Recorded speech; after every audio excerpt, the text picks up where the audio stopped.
Great. Aquasana water filters remove chlorine, PFAS, bacteria, and other impurities you don't want and leave you with the beneficial minerals you do want, like potassium and calcium. It's so good you'll notice an immediate difference in every drop of pure, delicious water. So whether you're washing vegetables or enjoying a post-workout shower, protect your whole home from contaminants with an Aquasana water filter. After all, healthy living starts with healthy water. Visit aquasana.com and use promo code SXM to get up to 50% off select systems. That's AQUASANA.com. Promo code SXM for up to 50% off. Aquasana. Better water, better you. Hockey comes alive. Deny the zone entry. McCann on a short-handed breakaway. Sirius XM NHL Network Radio. Scores!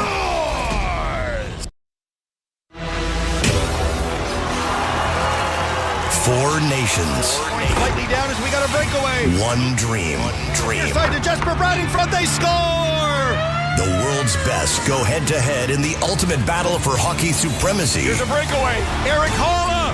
Oh, what a save by Connor Hellebuck. Canada, United States, Sweden, Finland. He lets it go. They score! No second chances. No excuses. Just pure intensity. The Finns bring it back. Joki Harju scores! Legends will rise. Only one will stand above the rest. Wide. Oh, my God. What a save by Binnington on Zibanejad. 4 Nations Faceoff from Bell Center in Montreal. Here's Steve Koulias and Anthony Stewart. Sweden and Finland. Simply put, they don't like each other, and that's an understatement. Meeting for the first time best on best since Toronto in September of 2016 at the World Cup. This is now a huge round-robin game. Hello again, everybody. I'm Steve Koulias, along with Anthony Stewart, Scott Laughlin, and the rest of our Sirius XM crew. God help the loser of this game, especially Stewie, if it's in regulation. I don't think you want to get into the math, but you know what is real because you played overseas. The rivalry. Yes, it's one of these tournaments that, whenever it's the World Cup, Olympics, Finland and Sweden, definitely probably one of the biggest rivalries of all of international hockey. We obviously know the geography, but just sort of the world-class matches they've had over the years. There's going to be no shortage of energy tonight as both teams look to rebound from first game losses and get back into this tournament.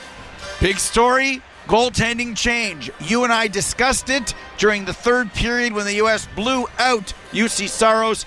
Kevin Lankinen is now in. Agree or disagree? I have to agree, and nothing on Saros, who's had an up-and-down year right now, but in these short-term tournaments, you need a guy that can come in and weather the storm. And what better goaltender in the whole entire league than Lankinen, who has kept this Vancouver Canucks team in a playoff spot right now as they hold down one of the wild card positions. He's been playing amazingly this season for the Vancouver Canucks. He's got a 2.53 goals against average, a .905 save percentage with 4 shutouts. So if there's any guy that can come in and do the job in relief of a quote-unquote number one goaltender, that's Kevin Lankinen. And we could argue after Quinn Hughes, Kevin Lankinen has been the second most important Vancouver Canuck with the Demko injury to start the year and the awesome numbers that you just alluded to, Stewie. Well, Kevin Lankinen is the goalie for this game. Here he is before the contest. Yeah, it'll be huge. I mean, it'll be a dream come true. I mean, that's what every little kid is dreaming about, especially tournaments like this. Not just play against the best representing your own country. So that's what we work so hard for. A lot of pressure when you play Sweden, or what is it? What do you think that could be like? No, I mean, there's always pressure no matter who we play. So I just focus on my own game, and it doesn't matter who we play. I'm just gonna compete and do whatever I can. What did you learn watching the game last night, maybe? Just the intensity of these games. Did you learn anything from that? Yeah, I mean, playoff like hockey, I think. A lot of physicality, obviously. Great players all on the ice. Every team has 4 good lines, so it's a great challenge and a really cool experience. Do you think the way you played this year kind of has prepared you, for this, if you're needed, the way you played with Vancouver? Yeah, I like to think so. Yeah. Not just the way I played this year, but the preparation I've put in all these years, last summer and the last couple of years, and just to make sure that whenever I get an opportunity, I'm ready to showcase my talent, and I feel confident and ready. On the other side, the Swedes played very well, battling back to get a point against Canada. Almost won it in the third, almost won it in overtime. after a poor start in period number 1. Offense from the defense was a key for the Swedes, who might have the best defense and offense from the defense in the tournament. Yes, and I think that starts obviously with Victor Hedman, who was just a horse last game for Team Sweden. 27 minutes, he had 3 block shots, an assist, and a +1. So they're going to need a big effort for him for the rest of this tournament as well. So he's been stepping up. You saw Brodin, who ended up scoring to make the game 2-1 early in that second period as well, too. You saw Dahlin getting involved in the physicality. So this is a team that does it in numbers, strength in system. But I think a key for them this game against Finland is a better start. You can't go down against a team like Finland 2-0 who just play that chess match. They come in layers, and it's just tough to really break that puzzle that is Finland. So that's going to start with the defense, and I expect another big appearance by them tonight. You and I talked about rivalry before the game. Victor Hedman, the captain of Tampa and the Swedes, did the same. Yeah, Sweden-Finland historically, a good matchup, so we're super excited. Is it because you're such close neighbors that you love and hate each other? I think so. The U.S., Canada is the same way, so I think the rivalry comes from, obviously the borders being very close, and just the history between Sweden and Finland and different kind of sports. So, it's exciting for us. Even with the score being sort of one-sided last night, this is not a matchup for a team I think you would look past. No way. You look at their lineup. You got a great lineup, and you know yourself. If you're coming off a loss, you want to bounce back right away. So we expect our best tomorrow. So we got to go out and start the game how we finished against Canada, and try and dictate the play and play aggressive, and let our instincts take over. And because when we did that against Canada, we had more flow to our game, and we were able to generate more chances. So we just got to do that from the start. Up front for the Swedes, maybe the most noticeable forward was Detroit Red Wings right winger, year number 4, Lucas Raymond. Dog on a bone, moving the puck. If I'm the Swedes, I'm thinking, you know what? I'd love to see that continue. What makes him so special, and what did you think stood out for you in his game? Well, I think for Lucas Raymond, I think he's in a position with the Detroit Red Wings where he has to step up and be the go-to offensive threat. Yes, they have some other guys, but he's sort of been crowned the go-to guy to step up in all facets of the game for Detroit. So I think that just translates really well, where there's no moment too big for him. And as you mentioned, he's not afraid to get in on the forecheck. He's not afraid to use his body, protect the puck, navigate, and get to those hard areas.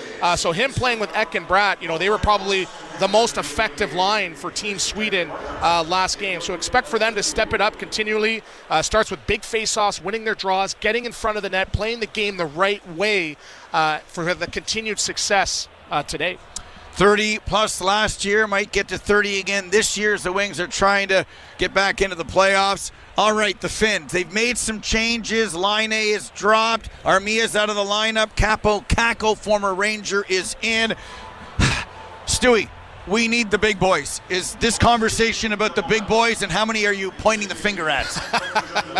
Everybody, I guess, right? Patrik Laine can run hot and cold, and if he had a 2-goal performance tonight after not the best performance last game, I would not be surprised.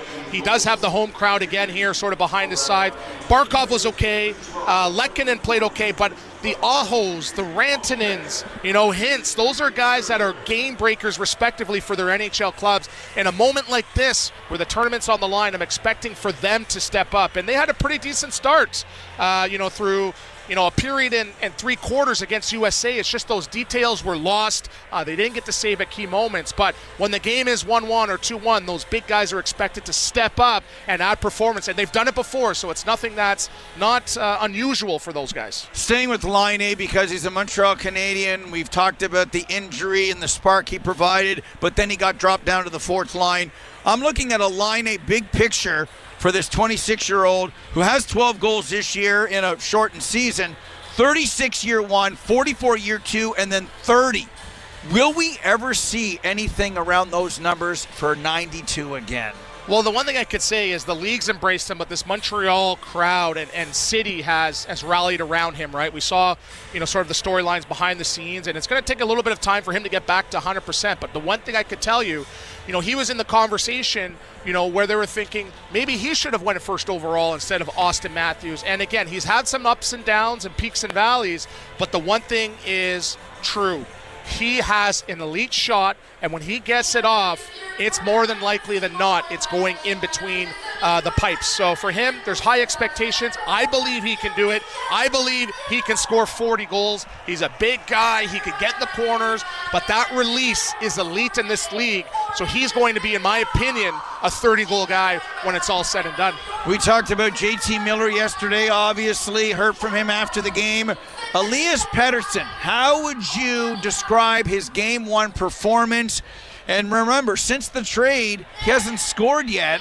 We talked about when Miller sat out 10 games for personal reasons. Pettersson took off at 15 points. When will we see the number 40 that scored 39 goals and got 100 points? Well, Cools, I hope so very, very soon for obviously Team Sweden and the Vancouver Canucks' sake. I wasn't a big fan of his game last night. He did play 19 and a half minutes, 3 shots. But the stat that shows for me and stands out, 2 for 12 in the faceoff dot.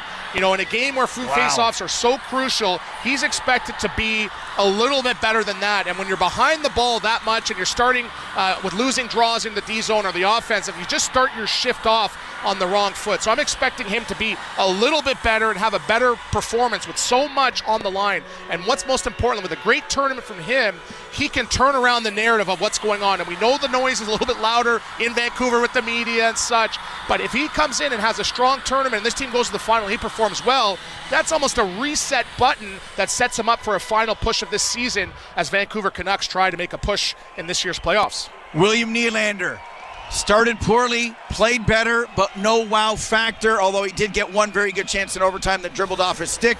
Will we see the wow factor in the Trey Kroner sweater that we've seen wearing the Maple Leaf this season? I believe so, and again, we've talked a lot of the Toronto Maple Leafs this year, and Willie is the quietest guy in the room until on the turn of a dime, he is the loudest. And I believe a game against Finland, where this is a for lack of better words, divisional rivalry against the country that is your biggest threat, that he can step up and elevate. So all he needs is a step. He leads the league in breakaways this year. He has top 5 with goals for amongst the league. So it's, for me, I don't think he can be quiet that much longer. I expect a big performance for him tonight in Team Sweden. 9-3-1. Sweden is against Finland all time. That goes back to the 76 Canada Cup. That game was 8-6, by the way. Don't remember that game. I was watching as I'm an 88 birth. I didn't watch that game. I don't know what you think about numbers. We know that the Swedes beat the Finns in the 06 gold medal game. Finland beat Sweden in 98 in Nagano for them to record a bronze medal when they beat Canada after they were dejected, losing to Dominik Hasek. What do you expect tonight? And will someone take a hold of this thing early, Stewie? Yeah, I expect a much better response from Finland, right? They had a 3-minute gap, essentially, where it cost them the whole entire game. I expect Lankinen to step up. I would not be surprised to see him have a big game, but I think Sweden outmatches this Finland team with just talent and depth as well, too. And they have some big guns that have been quiet game 1. So I really expect a big game, as you mentioned before, from the Nylanders, the Raymonds, the Petterssons, the Forsbergs. We saw Kempe last game had an amazing game. He had 5 shots on net as well. And Gustafsson, he can shut the door. So I'm expecting, and again, we'll get into a little bit of a prediction game here. I'm going 3-1 Sweden tonight. Well, they historically have played very, very low-scoring games, Stewie, when you talk about these two teams, as they now are making their way onto the ice. And we'll see what the starting lineups are. And, of course, we'll hear the anthems. I'm told that Wes McCauley and Chris Rooney will work this game. Scott Cherry and Johnny Murray will be on the lines as it relates to only 4 officials here. What have you thought about the officiating so far? I think it's been great, right? And the one thing I didn't want to see is games won and lost on the power play. They could have called a couple more penalties, but for me, I want them to put the whistles away. I don't want the game won or lost on a controversial call. We haven't seen a goaltender interference call. Let's knock on wood. We haven't seen many reviews or any on an offside as well too. So for me, I give them an A+. As I know the league is listening right now, I give them A+ right now, Cools. You mean the league is listening right now? The league listens 24/7. This is Sirius XM Radio. Someone is always monitoring the channel. That's the way I look at it. Big Brother's always watching. Yeah, that's right. So, Stewie, as we talk about predictions and what we expect to see, what is your overall thoughts of the tournament so far? You know, as a player, sometimes you get a little bit, laissez-faire with regards to being an analyst or watching hockey. But this tournament as a whole, just the energy and the build-up has made me a fan of the game again. And, this is going to be an amazing game, Finland versus Sweden. But Canada versus USA, it's almost as I've been waiting for this since 1996 where they had that World Cup. And I remember, Canada versus US. So I'm expecting a big tournament, and I'm excited for all these games so far, Cools. I'm pointing the finger at 96, Mikko Rantanen. He better have a great game. The next voice you'll hear is PA announcer Michel Lacroix. Enjoy Finland, Sweden in Montreal.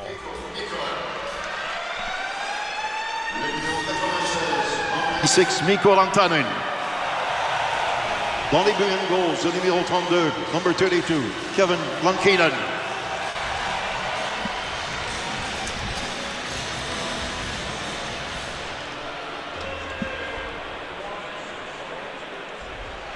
Mesdames, Messieurs, veuillez vous lever, retirer chapeaux et casquettes pour l'interprétation des hymnes nationaux. Ladies and gentlemen, please now rise. Remove your hats and caps for the singing of the national anthems. Malgré les récents événements, nous vous demandons dans l'esprit de ce grand sport qui nous unit de respecter les hymnes et les joueurs représentant les pays participants. We also ask, in the spirit of this great game that unites everyone, that you kindly respect the national anthems and the players representing each country. D'abord, l'hymne national de la Finlande, the Finland national anthem, will be performed by ECR music group recording artist Janita.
Veuillez accueillir pour l'interprétation de l'hymne national de la Suède, la chorale suédoise de Montréal.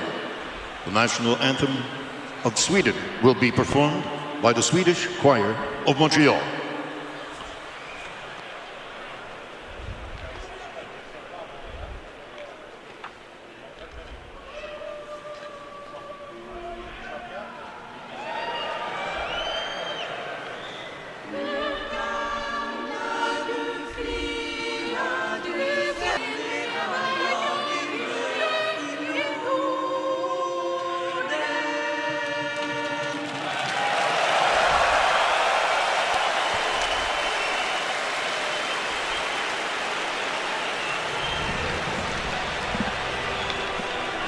Alrighty, we're all set for afternoon doubleheader action at the 2025 Four Nations Faceoff.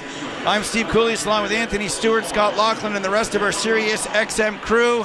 Stewie, is there anywhere else you'd rather be than doubleheader hockey? The rivalry that is Finland-Sweden. We take an afternoon nap and come back for the buzz in the country, on the continent for Team Canada USA. Well, Cools, the one thing I can say, I'll probably be too excited in anticipation of both games today to even take a nap getting ready for tonight's game versus Canada and US. But it's definitely a great game today, Sweden versus Finland. Two traditional rivalries who play for a lot of pride.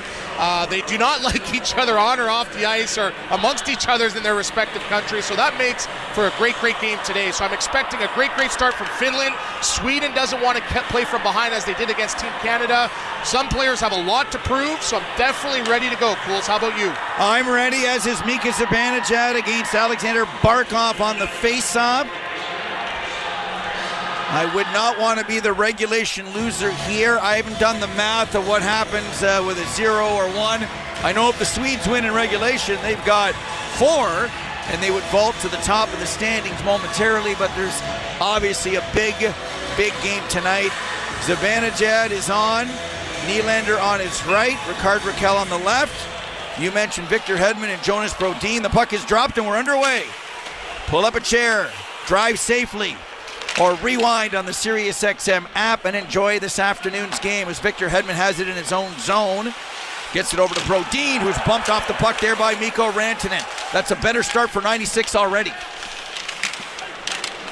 They scrum the puck along the near boards. Nylander tries to get back to Brodin. Rantanen hits the ice. Barkov back to the point. There's a shot. And that didn't miss by much as that howitzer by Nico Mikkola just missed the far side. So a good first 30 seconds with some physicality for the Finns. Finland early establishing a forecheck, getting in, pucks in deep below the dots, and getting to work. Big hit by Rantanen. Here's Gustav Forsling in his own zone, far corner. Swedes in the area to our left, Finns in the area to our right.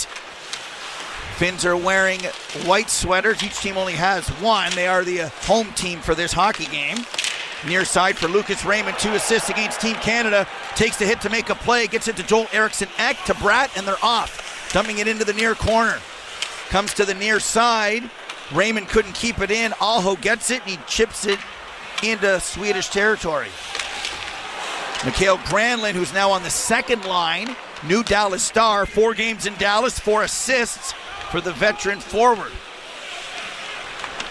Chipping and heading off to the ice are the Swedes as they get it in, and in on the forecheck there is Adrian Kempe, who scored a big goal against Jordan Binnington, and we wondered if that could cost Binnington his starting job, but before we went to air, as you heard on the pregame show, Jordan Binnington will start against Connor Hellebuck tonight as there's a shot by Patrik Laine on the third line, and he gets in there on an offensive hit on Elias Pettersson. Back comes Erik Carlson the other way to Philip Forsberg. Toe drag shot, and the first save for Kevin Lankinen. Got a pat on that one and steered it aside. Kempe to Pettersson. High slot, toe drag around one, but he couldn't get a shot away. Elias Pettersson, there's the gift of that stick handling that we've seen when he's on his game. Great job by Pettersson there, and he seems to be getting involved a little bit early, right? And that starts with a big hit. Moving your feet, those little plays, that's how you get involved. They're right back to Hedman and Brodin. He gives it off to Nyquist, right in on goal. Oh, the seam really opened up there. He went by Nico Mikkola and just missed the near side post. Nyquist with it again, back to the left point to Hedman. Right side to Brodin. Gets it back, third man high is Lindholm. His shot ricochets wide. And now we're going to get, I think, our first penalty of the game. It looks like a hooking call. Here is Wes McCauley. Minor hook. So we have a hooking call, Stewie. I never saw it. I didn't see it. I was too busy watching Lankinen and his movements in the net, but it looks like it's Mikkola going off for 2 minutes or less. And great counter job by Sweden as they were sort of on their heels for the first couple minutes of that period. Good job getting the puck in, stretching out the zone, and really crashing the net as they draw a penalty now. Face-off won by the Swedes. Lucas Raymond lets it go. Barkov, no surprise, blocks it. And it heads off. Joel Eriksson Ek, Mika Zibanejad, William Nylander, and the aforementioned Raymond on the ice. Joel Eriksson Ek beat Sorelli clean and then scored a goal, a big goal against Team Canada. Yeah, he won the face-off there, and instead of just sort of sitting in the pocket, what does he do? He goes down below the net, and that was probably the play, I believe, of the tournament. Nice pass by Brad. Here's Hedman. Gets it over to Raymond off the draw. Far corner for Zibanejad. Back to Raymond, but it bounces over his stick.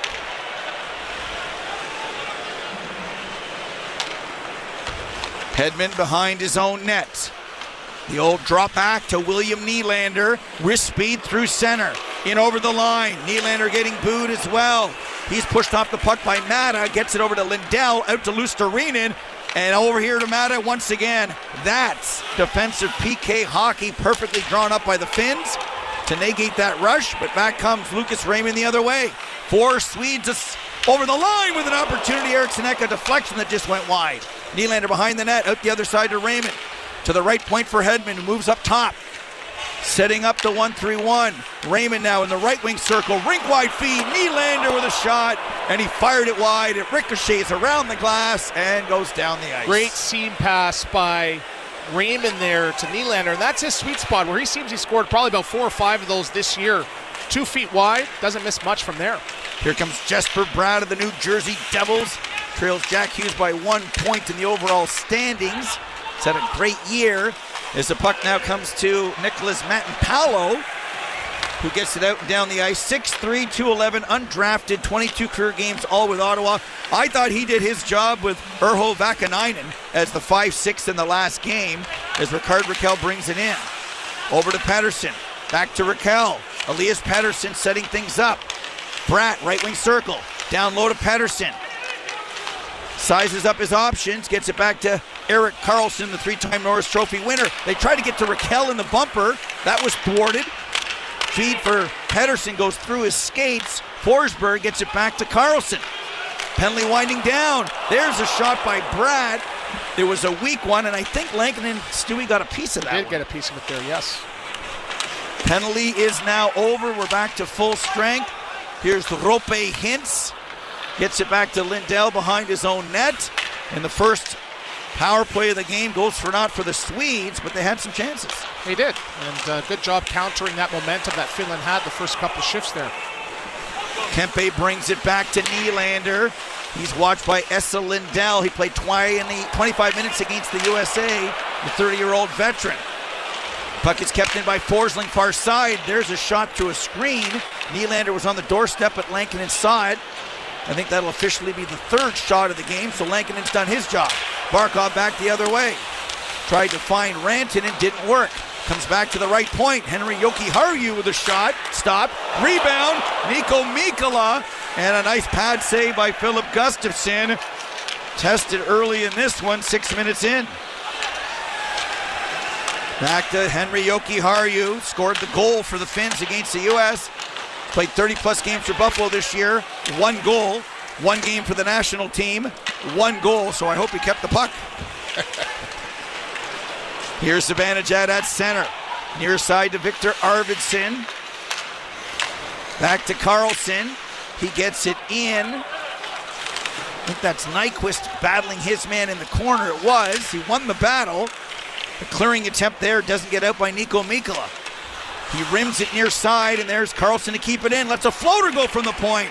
Lankinen with a nice save. Well, we see the early strategy. There's a lot of yellow in front of Kevin Lankinen. Yeah, great job by Sweden really getting the puck and creating offense from the back end. You saw Carlson get a puck through there. Not a big bomb, just those are shots that could find a stick, find a foot, find a leg, and getting the game's first goal. I believe we've got an icing coming up, if we will. We'll stay with you. Icings, dump-ins, net getting knocked off are all different ways that we do not go to whistles or go to commercial breaks. If you're just joining us, Steve Coolius, Anthony Stewart, Scott Laughlin, the rest of our Sirius XM crew. Game 3 at the Four Nations Faceoff. Sweden and Finland, 0-0 first period. Played about 7 minutes. Early story, I'd say, is Kevin Lankinen. And a bit more jump, at least from the Finns, in terms of 96. Yeah, Rantanen has been one of those guys that's been all over the puck, He is a big body at 6'3+, and they have 6+ forwards that are 6'3" or bigger for this Finnish roster. That physicality department, they definitely have the edge. There is Lucas Raymond, who's becoming kind of my favorite player so far in this tournament as he knocks his man down there at center. That was Lankinen, the Ranger defenseman. Nico Mikkola keeps it in, tried to get it around the boards, but Matthias Ekholm flips it over the glass and out of play. It hit the glass, so no penalty. With the score, Sweden 0, Finland 0. You're listening to the Four Nation Faceoff live on SiriusXM, NHL Network Radio. The heartthrobs and the hair, the bad girls and the boy bands, plus guitars, lots of guitars. Oh, and the original MTV VJs. Mark Goodman, Nita Blackwood, and myself, Alan Hunter. If it was big in the 80s, it's on 80s on 8. And listen at home on Alexa, Google Home, smart TVs, and everywhere on the SiriusXM app. Four Nations Face-Off is here. Canada, USA, Sweden, and Finland face off for hockey supremacy. Pass across. Mark with a fabulous save. Hear all the action on SiriusXM NHL Network Radio, live from Montreal and Boston. Four Nations Face-Off. Visit SiriusXM.ca/Four Nations for schedules. Time for new tires? Tire Rack has the top tires from world-class brands that will elevate your drive. Touring tires for commuter comfort, performance tires for sporty handling, all-terrain tires for on- and off-road adventure, dedicated winter tires for traction on snow and ice. Go to TireRack.com to get started. Not sure where to begin? Use their easy-to-use shopping tools to get a personalized tire recommendation. The right tires for how, what, and where you drive. Shipped fast and free to a recommended installer near you. Or choose the convenience of mobile tire installation. They'll bring your new tires to your home or office and install them on site. It doesn't get much easier than that. Go to TireRack.com to see their independent test results, tire ratings, and consumer reviews. And be sure to check out all the current special offers. Great tires and a great deal. What more could you ask for? That's TireRack.com. TireRack.com, the way tire buying should be. The world's greatest coverage. Nylander across ice, speed, scores! SiriusXM NHL Network Radio.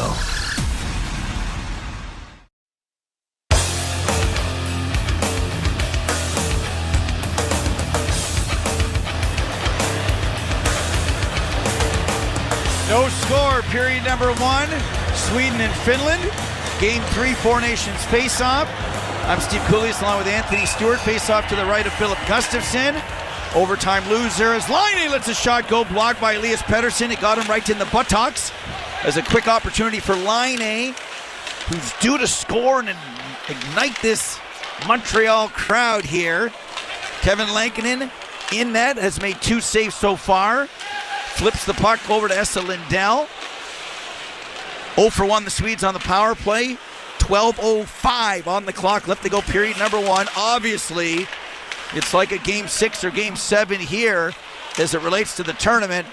I don't want to get into the math and what could happen, but another regulation loss for the Finns would mean 0 plus 0 is what, Fozzie Bear? 0. Oh, yes. Do you remember that when Fozzie wanted her raise from Kermit? No?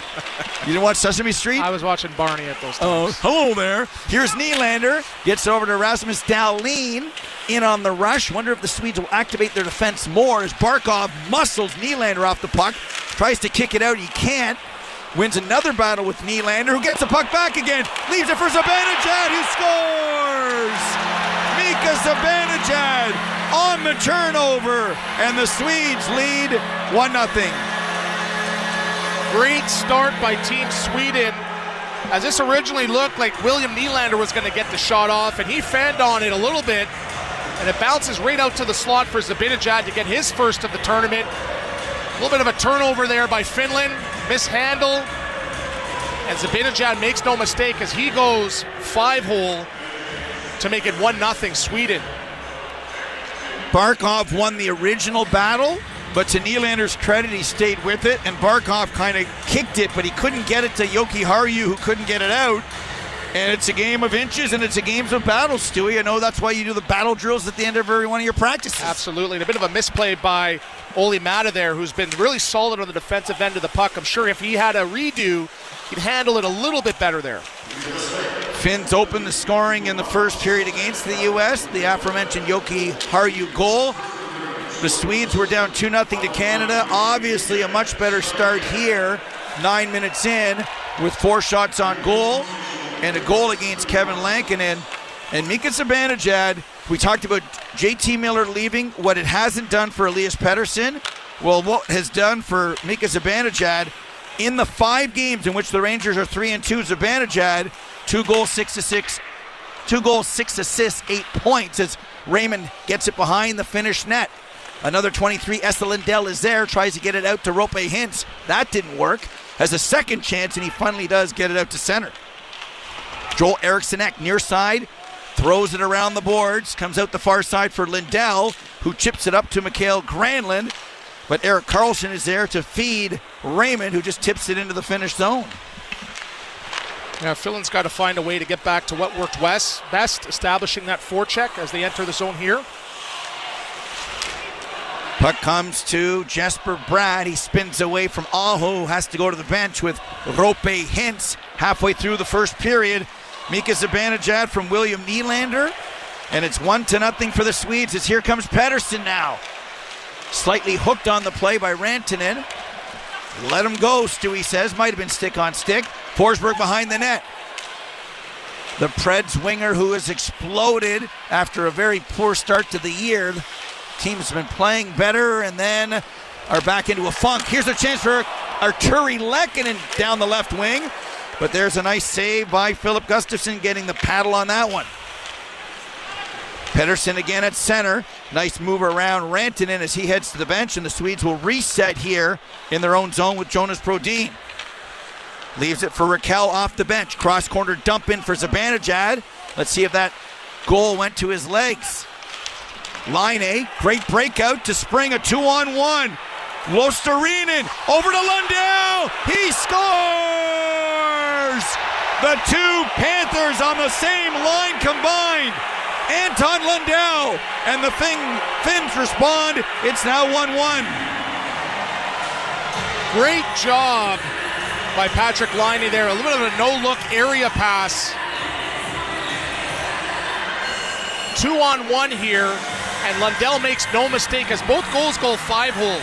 Really tough coming across as the goaltender, Gustafsson, to really track that. You really got to fight for position.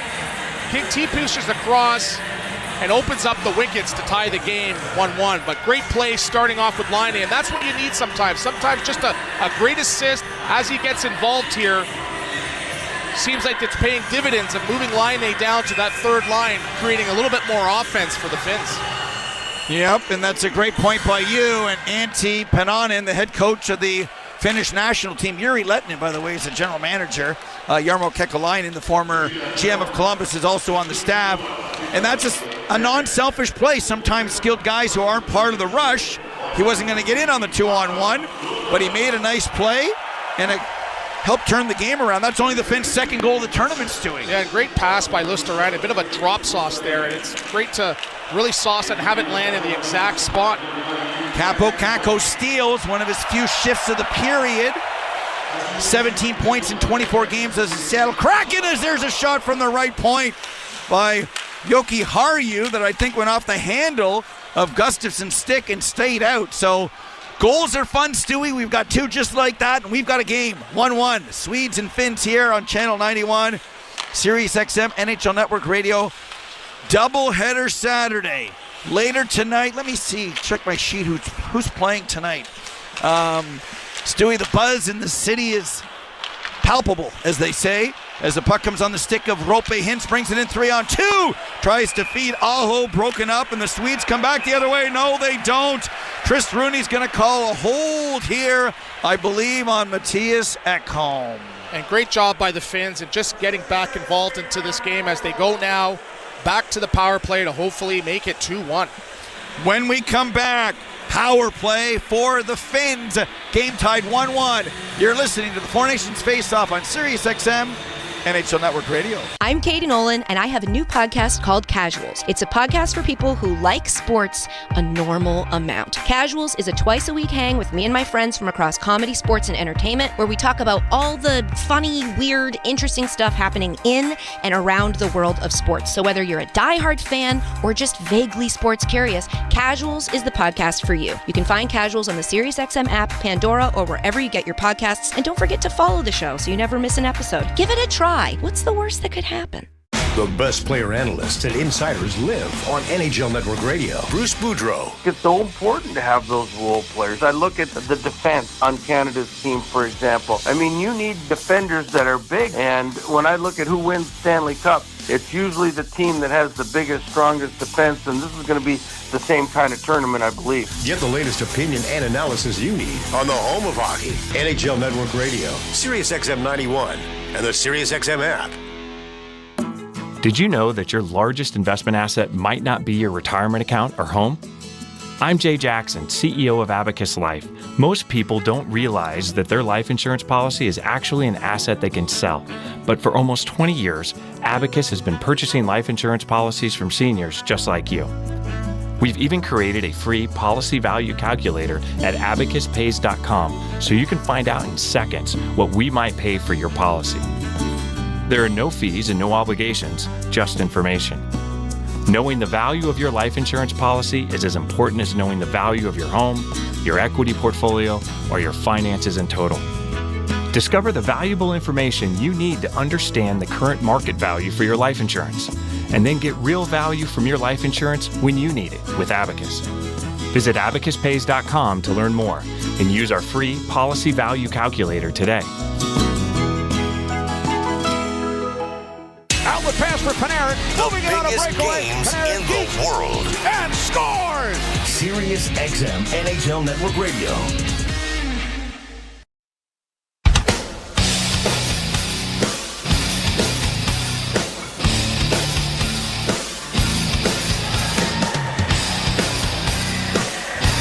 Ricard Raquel with the holding penalty. So the Finns, who just scored, Laine, Luostarinen to Lundell, makes it 1-1. So 5 forwards back on the Finnish power play that did not score in 2 opportunities against the U.S. Draw 1 by Lindholm against Aho. And the Swedes get it out and down the ice. As of right now, I'm told the Zibanejad goal is unassisted. We thought Nylander maybe made a play on it. Well, he made a play, but maybe it was touched after that, so we'll keep you posted. I know you've got fantasy poolsters going out there. Jake and Boomer are going through that stuff right now as the puck once again is corralled by Ekholm and he gets it down the ice. Tough break so far for Finland as both pucks have been iced back the other way as they look to get momentum back in this game through the first period. Here comes Aho on the drop pass. Gains the zone, gives it to Rantanen. Near side for Laine. He sends it back to Rantanen the other way. Lindholm gets it up to Gustav Nyquist. And the Finns are just a little bit behind as the Swedes come in on a shorthanded rush. Nyquist peels off, ragging the puck, as we used to say, to kill the clock. He couldn't get it deep enough. Laine tries to poke it in. Doesn't work on the first try, so Barkov's going to try again as he slows things down, 5 forwards, and brings the puck back behind the net like a veteran defenseman. And I think now probably time to a change. A minute into the power play. He does start up, then goes to the bench. Lankinen, rink wide for Lundell. Stanley Cup champion with the Panthers, goal scorer here today. Near side for Mikael Granlund. Back to the left point for Esa Lindell. Lets a floater go. Lankinen tried to tip that, Stewie, but I think it was blocked in front by Forsling. What a play by Lindell to keep that in, or the Swedes were gone. Zibanejad and Adrian Kempe, who has it now shorthanded. Kempe scored against Canada.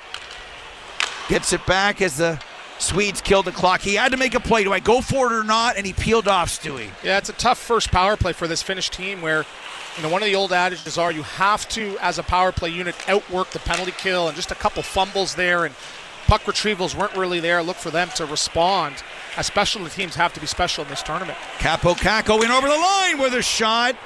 And only in 2 or 3 shifts, at least he's been noticeable. Former Rangers second overall pick.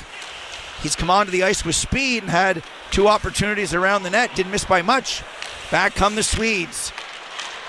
Hedman gets it behind the net looking for Joel Eriksson Ek. He caught an edge and fell. Picked up by Erik Haula. And back come the Finns to Kakko. Far side to Manton Paulo with a shot from a sharp angle. That's steered aside. Capo Kakko battling against Jonas Brodin.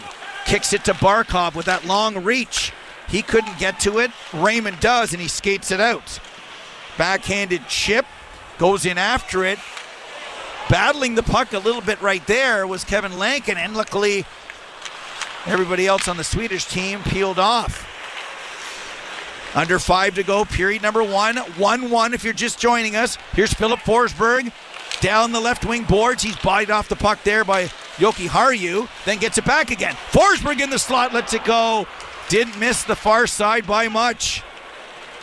Forsberg has a little spring in his step too as Mikko Rantanen brings it back the other way. 3-on-2 for the Finns. Rantanen centering, looking for a stick. Couldn't find one. Forsberg gets it at the end of a shift. Over to Elias Pettersson. Can't make a play. And the puck ends up in the Finnish slot, corralled by Esa Lindell. Errant pass picked off by Nylander, and he sends it into the near corner. No icing on the play. As Rope Hint starts out to Sebastian Aho, he has no play and just chips it out again. I think in their own zone, the Finns are being very safe. Yeah, they're doing a bit of a swarm there where they just have numbers where it makes it that much difficult for Sweden to really break that, because if you beat one guy, there's another stick in the lane. Here's Nylander, smattering of blues as he brings it in. Comes to the near side for Jonas Brodin, pinching in from the right point. Tries to get it into the slot. Broken up by the Finns. Rope Hintz, who gets it out, then he heads to the bench. 3:30 to go, period number 1. Game tied at 1. Finns just tying it. Anton Lundell.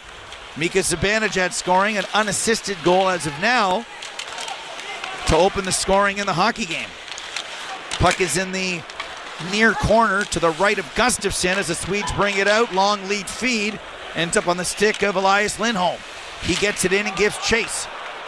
Bumps his man Vakanainen in the corner. Luostarinen looking for a long feed for Lundell. It was too far, so icing is the call. Laine a little bit disappointed in that call as he thought that he got his stick in there. And I'm sure he wanted to get in on the forecheck to create a little bit of a separation as he still is jawing back with the referees there. And I'm sure he's upset because you know what Sweden can do off the face-off here, as they already have 1 goal last game versus Canada. See how they respond. Lundell on the draw against Joel Eriksson Ek. Won by Lundell. Gets it back to Mantapalo. He flips it, and the Finns get a fresh change after the icing call, which has been a factor already in this tournament a couple times, Stewie. It has. In over the line is Jesper Bratt, near side. Plays it into the near corner for Joel Eriksson Ek. He won one of the draws that we're talking about that directly led to a goal that he scored, and in essence got the Swedes a point. Carlson backdoor, looking for Lucas Raymond, who has always been around it. That play didn't work as Capo Kakko and Teuvo Teravainen bring it back. The backhand to chip it into the zone went into the Swedish bench, and we get a stoppage and a TV timeout. 1-1 here from the Bell Center in Montreal. You're listening to SiriusXM NHL Network Radio. For Valentine's month, we've got a little something for the lovers. Hey, it's me, Maxwell, and for the month of February, it's just you and me. Maxwell is taking over. SiriusXM Silk is Maxwell's Serenade Radio. Playing timeless R&B slow jams. all month long. Channel 330 and on the SiriusXM app. And I want you to be my Valentine. In case you missed it on NHL Network Radio. Out to Radich, who plays as a defender. Chikrin shoots. He scores! Jacob Chikrin from the left dot. Walensky bypasses everybody. Stretch pass for Natchez on a breakaway. He scores! For the second time tonight, it's a Marty party. NHL Network Radio, Sirius XM 91, and the Sirius XM app. Why do you go to Princeton Longevity Center? We go to Princeton Longevity Center because my husband's cardiologist told him having this exam saved his life. Because somehow 20 turned into 40, and now I need to take my health more seriously. The Princeton Longevity Center designed a program to keep me healthy and active, so 50 and 60 will be no sweat. Because even though my cholesterol is high, it turned out my arteries are clear. That's a big relief. Whether you want to make the most of your future years or just want peace of mind, you need the Princeton Longevity Center. Their comprehensive preventive exam combines the latest technology with caring experts to create your personal plan for staying well. Because I shouldn't have to wait an hour for a 10-minute physical. I go to Princeton Longevity Center because I get everything done in one day and take my results home with me. Find out why you need Princeton Longevity. Call 888-8000-PLC or go to PrincetonLongevityCenter.com. Call 888-8000-PLC. That's 888-8000-PLC. Everything is better on ice. Right circle now to Martian. Shoots, he scores! Sirius XM NHL Network Radio.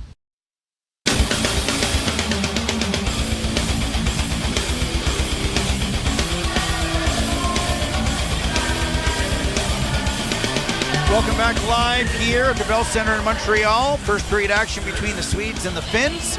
Swedes wearing yellow in the area to our left. Finns in white in the area to our right. And it's a 1-1 game and a pretty entertaining period here.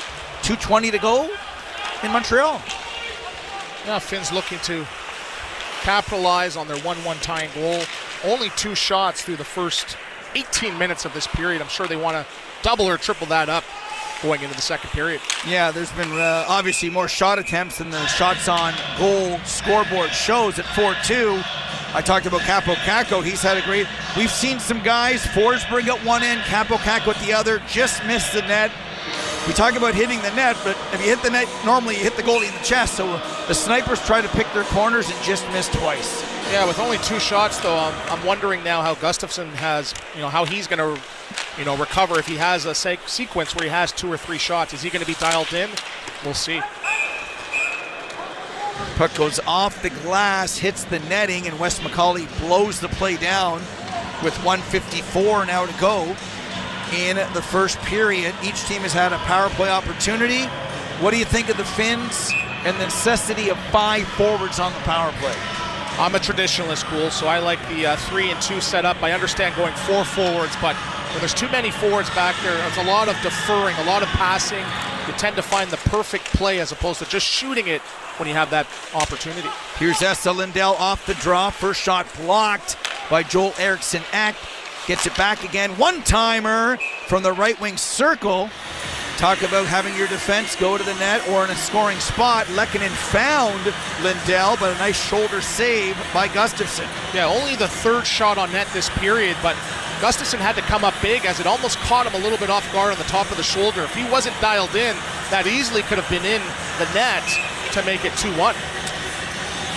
Nifty shoulder stop. Very timely here. Seen a lot of late goals and early goals so far in the tournament that can turn the game around. Puck is scrummed along the near boards. Comes behind the net for Gustav Forsling. What a story he's been ever since he arrived in Florida. Leaves it there for Adrian Kempe. Up to Philip Forsberg, who's been dancing this period. Back to Kempe. Oh, what a move! And a big save there by Kevin Lankinen as Forsberg dancing around Lindell. Got the puck to Kempe, and those guys are flying right now. Here's Forsling with a shot. On the doorstep was Forsberg. He couldn't get a piece of it. I think Lankinen saw it through a screen. Great toe drag there by Adrian Kempe, making him look a bit pedestrianary as he almost potted home the game's 2nd goal for Sweden. Puck comes to Willie Nylander, far side in his own zone. Back to Forsling behind his own net. You heard Michel Lacroix, under a minute to go. 45 seconds now as Nylander with speed. And Zibanejad with him. There's a shot off the chest protector of Lankinen. He keeps it out. This line is humming again. Victor Hedman to Zibanejad. Sharp angle shot. Lankinen hugging his post, makes the save.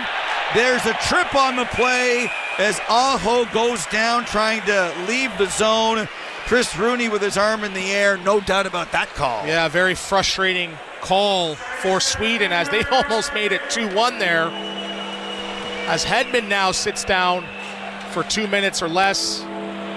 And that's tough going back on the back check. You got to find a way just to get your boots moving and try to track as opposed to tripping Aho. And it's tough now as Hedman's one of the top penalty killers for this Swedish team. They're going to be missing him as Finland goes on the peeper. Second power play for the Finns. Barkov, Laine, Rope, Hintz, Aho, and Rantanen. Barkov wins the draw back to Aho, playing, at least for now, the defenseman. They're set up in the 1-3-1. Aho near side to Laine.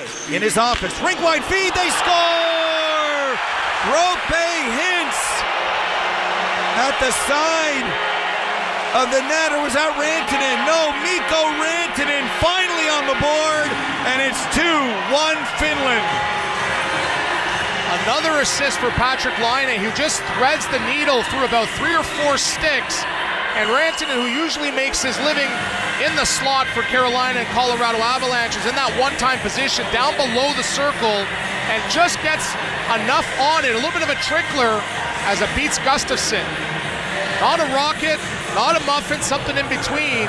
2-1 Finland with 13 seconds to go in this first period. Well, we talk about a costly power play. That's a costly Hedman trip on Sebastian Aho, and the 5 forwards work for the first time with Hintz in front of the net, Rantanen on the one-timer, and maybe fanning on the shot actually helps Stewie. Yes, and Gustafsson's such a big goaltender where he takes up the whole entire net, and he almost had to go through him there as a little bit of a trickler. I think it may be under the glove, above the pad.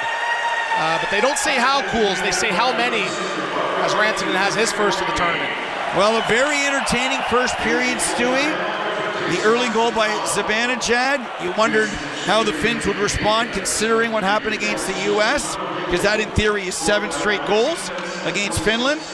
They not only respond, they take a lead into the dressing room, and we talked about some big guys stepping up. 96 did. It easily could have been 2-1 or 3-1 either way. Very entertaining period.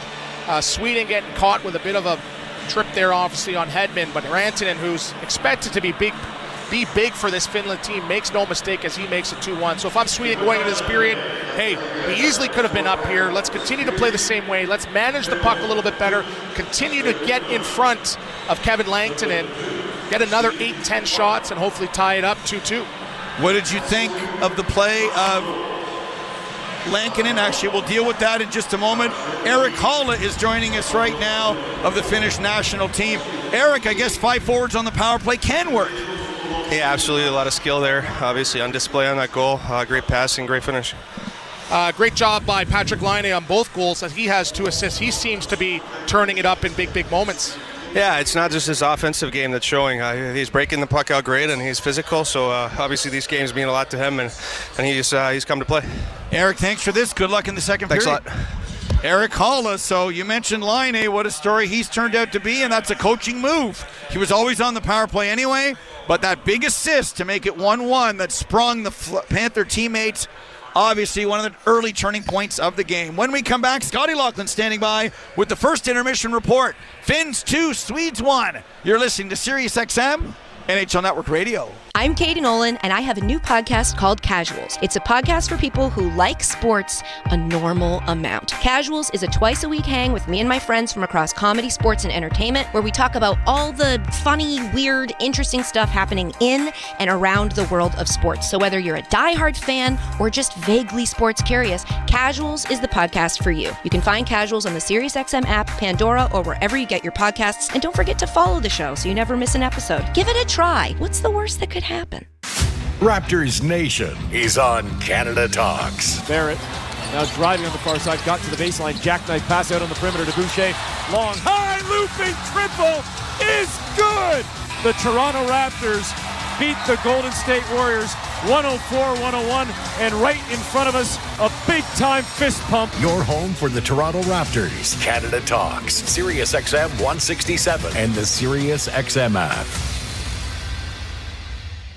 We all hear the radio ads about the IRS. They tell you to be afraid, to be scared, and they try to frighten you into calling. I'm not here to do that. Tax Relief Advocates is different. TRA is here to tell you that if you owe money to the IRS, whether it's $5,000, $50,000, or $500,000, we have a solution. It doesn't matter if you're sitting in your car, at work, or with your kids. No matter where you are, call now. 800-575-1758. Don't lose hope. TRA can eliminate or reduce what you owe to the IRS. Generous programs are now available that can give you a fresh start. Our passion is taxes and helping individuals fix their IRS problems. We have over 1,000 5-star reviews on Google and an A+ with the Better Business Bureau. You don't need to be afraid of the IRS any longer. End your tax nightmare today by visiting us online at TRA.com or call 800-575-1758. 800-575-1758. Tax Relief Advocates. Real solutions for real people. Hey folks, I have great news. You can now donate your car and help support Tunnel to Towers. The process is quick and simple, and the proceeds from your generous car donation will go to support the good work that T2T is doing throughout our community. Plus, you benefit by getting a nice tax deduction, and you avoid the hassle of trying to sell that old car. So if you have an extra car and you want to help Tunnel to Towers to help our dedicated veterans, just call 888-980-VETS, or you can donate your car online at todaysveterans.org. That number again to donate your car and support Tunnel to Towers is 888-980-VETS. That's 888-980-VETS. Or simply go online at todaysveterans.org. Any car is accepted, and they'll pick it up for free. Your car donation really does make a difference. So go online at todaysveterans.org or call 888-980-VETS and donate your car today.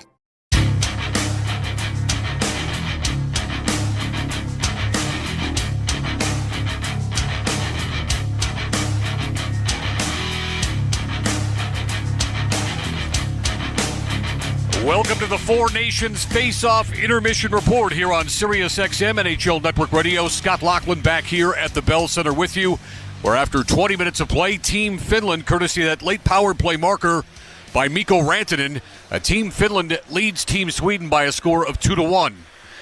It was a bit of a pedestrian start to this one. In fact, when you look back at it, the Finns had an early opportunity. They were thwarted by Gustafsson, and then they found their way into the penalty box. Did the Finns? Big Nico Mikkola in the penalty box. Swedish power play success was not to come, at least at that point, and Finland would remain in that scoreless hockey game. A little bit later on, just over 8.5 minutes into the opening period, and Sweden did break the ice. Let's turn it back over once again to Steve Kulias with Anthony Stewart. Barkov muscles Nylander off the puck, tries to kick it out, he can't. Wins another battle with Nylander, who gets the puck back again. Leaves it for Zibanejad, who scores! Mika Zibanejad on the turnover, and the Swedes lead 1-0. Yeah, just being in the right place at the right time for the Rangers centerman. Mika Zibanejad gets his first of the tournament, 8:35 in. Just a loose puck that ended up being right there, smack dab, right in the middle of the slot area. And Mika Zibanejad went 5-hole on Kevin Lankinen to put the Swedish team in front. It was a puck that went through a Finnish defender, and it was one that basically got through the wickets of Kevin Lankinen. Perhaps not the best goal to give up for Lankinen, who of course gets the start here today after it was UC Saros who lost to Team USA going back to Thursday night 6-1. So at that point, it was Zibanejad unassisted at 8:35, as we mentioned, 1-0 for Sweden. And it stayed that way until a little bit later on. Now, keep in mind it took Finland about 10.5 minutes to register their first shot on goal in this contest. So 10.5 minutes in, and the Finns get their first shot on Philip Gustafsson. In fact, right after they got their first shot, they got their second. Here once again is Goalie. Laine, great breakout to spring a 2-on-1. Luostarinen over to Lundell. He scores! The two Panthers on the same line combined. Anton Lundell and the Finns respond. It's now 1-1. Yeah, just a great feed from Luostarinen to Anton Lundell, as Goalie says, his Florida Panthers teammate. So for Lundell, his first, Luostarinen gets the helper, and Patrik Laine, much to the delight of the home crowd here at the Bell Center in Montreal, he draws a helper as well. So just like that, it was 1-1. We started over. Time of that goal was 10:58. A little bit later on in the period, in fact, final moments of the opening period, just over a minute to go in the opening stanza, and the Swedes come close, courtesy of Kings power forward Adrian Kempe. Back to Kempe. Oh, what a move! And a big save there by Kevin Lankinen as... Yeah, that one was, it was just as quick as it sounded. It was an inside-out maneuver by the Kings power forward, and a big stop, as it turned out, by Kevin Lankinen to keep it a 1-1 hockey game. Now, that was important because a few moments later, Victor Hedman ended up in the penalty box. So Victor Hedman, on his way to the sin bin, he tripped up Sebastian Aho. Time of the penalty was 19:34. So in the waning seconds of the opening period, Finland and their 5-forward power play unit number 1, 5 forwards out there, they go to work. They're set up in the 1-3-1. Aho near side to Laine. In his office. Rink wide feed. They score! Rope Hintz at the side of the net. Or was that Rantanen? No, Mikko Rantanen finally on the board. And it's 2-1 Finland. Well, it was Rantanen. The Moose needed to be better in this game. I think so far in the first period he was exactly that. Rantanen gets his first on the power play. A great feed. Sebastian Aho over to Rantanen. Gets enough of it to get past the goaltender Gustafsson. Look, Philip Gustafsson didn't have the best period of hockey, folks. I mean, 4 shots on goal for Team Finland and 2 goals for Team Finland. Rantanen scores from Aho and Laine. So Patrik Laine picks up his second assist of the hockey game. Kind of dropped down in the rotation as far as the forward lines were concerned for Team Finland by head coach Antti Pennanen earlier today. But Laine stepping up with a couple of big helpers. So that 5-forward power play unit for Team Finland is able to execute for their first man advantage goal of the tournament. And that would be it for the opening stanza. After 20 minutes of play, as we say, Team Finland 2, Team Sweden 1. Shots were 8-4 in favor of the Swedes. But no matter, 4 shots on goal, 2 goals. You do the math. That's pretty good stuff from Team Finland, as it turns out, against Philip Gustafsson. Now, keep in mind, and I'm already thinking this way, Monday's game for Team Sweden against Team USA is going to mean something. And with the rough start that Gustafsson had so far, at least in the opening period of play, don't be surprised if they go to Linus Ullmark on Monday. Just saying, okay? Just saying on Monday, Linus Ullmark back in Boston. No doubt, a barn he knows well, a city he knows well, a Bruins favorite, of course, for so many years. Ullmark, don't be surprised if he gets the nod on Monday. Again, still a lot of hockey to be played here this afternoon, but a tough start for Philip Gustafsson in goal for Team Sweden. So it's 2-1 for Team Finland after 20 minutes of play. Run down some of the numbers for you further to that. As far as face-off percentages were concerned, Team Finland controlling the dot. They would win 67% of the draws against Team Sweden in this period of play. And as we said as well, Finland goes 1 for 2 on the power play. The Swedes 0 for 1 after squandering that early opportunity on the penalty that big Nico Mikkola took for Team Finland. So that's it for 20 minutes of play so far in the opening period here from the Bell Center. Of course, we've got an eye towards tonight. We've got Canada taking on the United States tonight. It'll be Jordan Binnington in goal for Team Canada.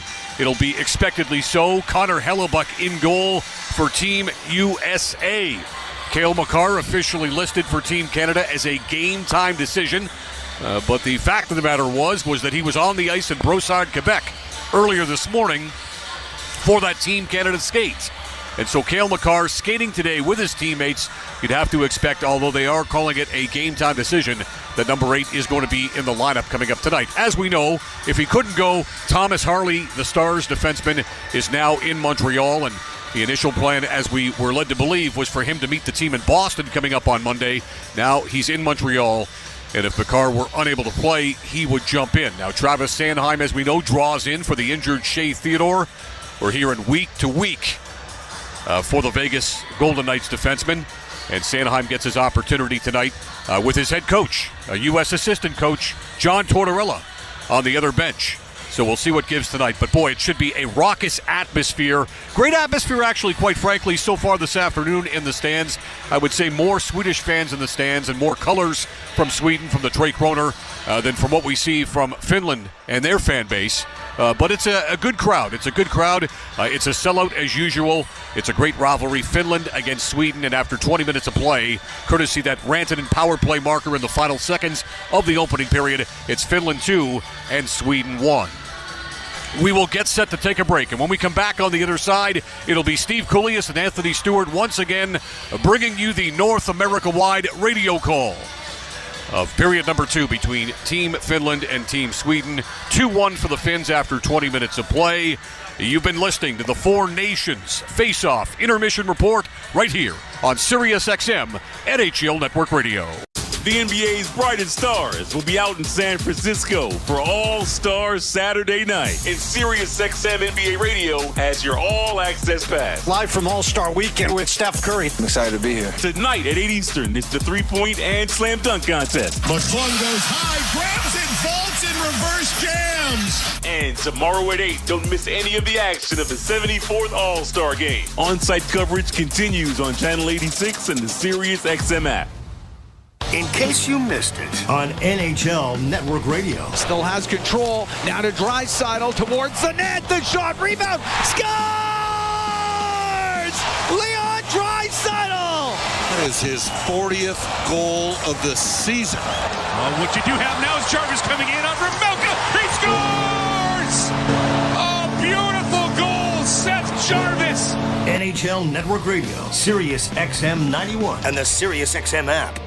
If you're a business owner with salespeople, how in the world could you say no to this offer? The top 20% of your salespeople close 80% of the business. 80% of all sales are closed after the 5th attempt, and 83% of all salespeople don't even ask for the sale once. Did you know that 90% of all salespeople have never even read one sales book? How many sales are being lost each month simply because your salespeople are not professionally trained how to sell? Hi, this is the world's top sales trainer, Jason Evans. I'm going to give you a free 45-minute video of pure sales training techniques that will increase your company's sales within days, guaranteed. This could double, even triple your company's sales. This video is closing, handling objections, and more. Just call us and leave us a voicemail with your email address, and we'll send you this amazing video for free. Call 800-500-8320. This is how to close from A to Z for any product or service, regardless of industry, whether you sell face-to-face or over the phone. Call 800-500-8320. That's 800-500-8320. Paid for by Power Sales University.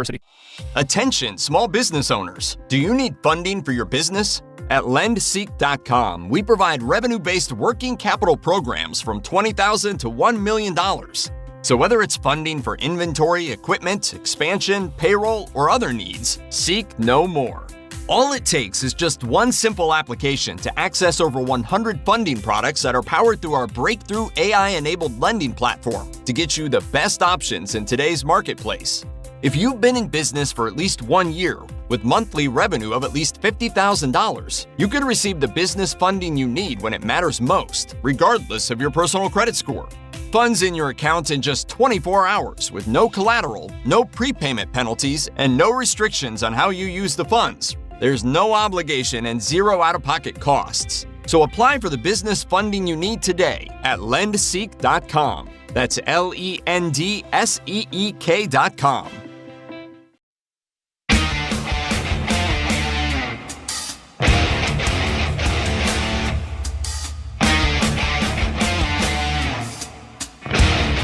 Welcome back to SiriusXM NHL Network Radio's coverage of Four Nations Faceoff, Finland versus Sweden. Now, time for second period action from Bell Center in Montreal. Philip Gustafsson is out of the game, and Linus Ullmark is in. So we've got a goaltending change with the Finns leading 2-1 after Zibanejad opened the scoring unassisted. What do you make of this, Watson? Ullmark in, Gustafsson out. Well, it is a short-term tournament, Steve, so I'm wondering, hey, you know what? Are they doing it because it's a must-win game? You do not want to go down 0-2 in this tournament, so maybe it's going to spring this team, Sweden, who I believe had the better first period. They are down 1, but maybe this is going to create a little bit of urgency saying, hey, whether you're the number 1 or not, we're doing whatever it takes to win, so everyone's got to bring their A game the rest of this 40 minutes. Ranked 14th on Money Puck, 31 years of age, Vezina Trophy winner in 2023, and a career .918 save percentage. So Away we go here as Nylander has the puck with speed in over the line. Near side boards. Lets it rip. It goes high and wide. Swedes tending the area to our right. Finns at the left. Going right to left on your radio dial here as Barkov loses his stick. In after the puck is Zibanejad. He doesn't get it. Raquel sends it towards the net. Comes back to the left point for Hedman. To Nylander. Top of the left wing circle. Top of the slot. Faking. Waiting. Dishing. Gets it back again as it went off the skate of Lindell. Nylander in the far corner. Gets it back to the point to Brodin. To Hedman. Back to Nylander. Right in on goal as he goes around Lindell. And Nylander, Raquel, and Zibanejad picked up where they left off. Great job by the Finns in the D zone. They can bend, but they don't break. Just layer sticks. They force you to make plays to the outside. Puck kept in there by Hedman to Bratt. Remember, second period, you have the short change in the offensive zone. I wish the Brooklyn Barleys knew about that. Always changing the back check. But anyway, that's a story for another day as the puck bounces to Lucas Raymond. Raymond with it now. Still no stick on the play for Barkov because it's broken. He will get to the bench. The Swedes will turn it up quick to try to catch him. Here's Raymond in over the line. Oh, he tries a toe drag move around the other 23, Lindell.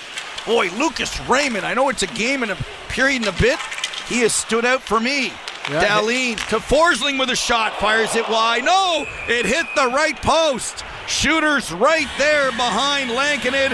What a play by Forsling, and what a first shift and a half by the Swedes. And a great start to this period by the Swedes, as you mentioned, Steve. Just coming in, getting it on the forecheck, firing pucks at will, layers and numbers to the net as they look to tie this game. Great shift by Nylander and Zibanejad. Zibanejad leading the way with 3 shots in that first period. He's been playing well. They just need a little bit more urgency. Follow it up, shift by shift. All 4 lines getting engaged. That's the key to success in getting back into this game in the second period for the Swedes. Swedes and Finns have used 4 goalies here, Stewie. Already. I predict 7 by the time the tournament's done. You know what I did not know? And I apologize that Saros was 0-5 his last 5 games with the Preds as Forsling was the whistler that went off the left shoulder of Lankinen and stays out. He was 0-5, 4+ 863, but they made their move with what in theory was their better goalie, so we'll see how it plays out here as the puck comes over the glass in the Swedish zone. I think that was Forsling who got it up, off the glass and out, but what a game, what a start to the period. Yeah, and I think for Sweden, they have to find a way just to capitalize on that momentum, because you saw in the first period they did have that momentum, and then they gave it away. Then they had momentum again, they took a penalty, puck went up in their net. So they need to find a way before this game gets away from them to start putting together 2, 3, 4 shifts at a time to eventually tie it up. Kevin Lankinen against Linus Ullmark. Ullmark didn't start. Didn't play against Canada, obviously, but is in after the 2 goals in period number 1 on Philip Gustafsson. Back comes Victor Arvidsson, near boards, near corner. Backhand feed to Carlson, pinching down the right wing point. Comes to Ekholm. His spot on the point, left side, throws it around the net. No yellow sweater, so it's corralled by Henry Jokiharju. Quick feed to Granlund. He tips it in and heads to the bench. 7:17 to go, period number 2. Steve Koulias, along with former NHLer Anthony Stewart, 300 games as a power winger, World Junior Gold with his buddy Sidney Crosby in 2005. His back comes Manton Paulo, 26-year-old Ottawa Senators. He's bumped off the puck behind the net. And it comes to Jonas Brodin. Long lead feed for Nylander with speed. Falls in the right wing circle. Gets back up again as Lindell, one of our goal scorers here today, plays it back to Manton Paulo, who circles away. 2-1 is the score for the Finns. Patrik Laine, your buddy, has 2 assists so far. Great rebound from game 1 for him. And here he is with it now. Gets it back to the point. Lindell, right point. Looking for Laine. Brodin got a stick on that, but Laine chases it down. He's engaged. He's had the puck a lot as it comes back to the point where it's kept in by Barkov off the bench. Alexander Barkov shooting! And there's an early test for Linus Ullmark, the Sens goalie. Bruins Vezina Trophy winner a couple of years ago. Mikko Rantanen has a power play goal in the game. Off the bench in his skates, being watched by Ricard Raquel. Finnish fans would argue being held by Raquel. No call for it coming. Rantanen bodies Raquel off the puck to get it in front of the net. Lankinen couldn't get a stick on it. Comes to Barkov. Behind the net to Rantanen. In Gretzky's office to Barkov. Fans. Lankinen. Oh my goodness. On the doorstep. Once again stopped by Ullmark, who was delivered early. Tested a little bit early here by the Finnish offense, and just so tough to contain this Finnish offense with Barkov and Rantanen.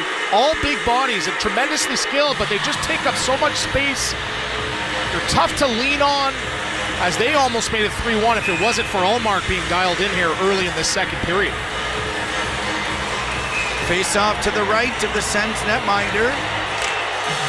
And with his back issues, I mean, I watched that game against Edmonton. Ullmark was in, then he didn't return. They went through the tapes, couldn't find an injury, and he was basically out for a month and a bit. We wondered what his status would be. But in fairness, you and I were talking to Sam Hallam, and he said if not for the Ullmark injury, he was their number one goalie starting the year. Yeah, and Ullmark's been, injured, obviously, as you talked about, too, and he's been the reason why, Ottawa is essentially expected to make the playoffs and make a push. And yes, they did have a young goaltender come up from the minors and play some great hockey, but they're going to go as far as he takes them. So he's looking now to build after this tournament, to build on that .915 save percentage. I'm sure he wants a couple more wins than he does, 12 so far. But if Ottawa is going to make any noise in this playoffs or even make it, Ullmark has to bring his A game every night. Capo Caco off the scrum draw. It's a shot, goal from a sharp angle. Give 84 credit. He's putting a lot of pucks towards the net. Ullmark makes the save. Brad starts out in his own zone with speed. At center, near side for Joel Eriksson. Gains the zone. He's being bumped off the puck by Henri Jokiharju, who's played well for Finland. Cleared to the line and not out. Speaking of Buffalo, Sabre captain Rasmus Dahlin keeps it in for Lucas Raymond behind the net to Joel Eriksson. Had a great game against Team Canada. To Forsberg. Tips it for Lucas Raymond with a shot through a screen. Lankinen in the save, they score! Rasmus Dahlin pinching in from the left point. He scores to make it a 2-2 game here in Montreal. Great spot response by Team Sweden. Dahlin activating from the blue line. Starts with Eriksson getting it on the forecheck.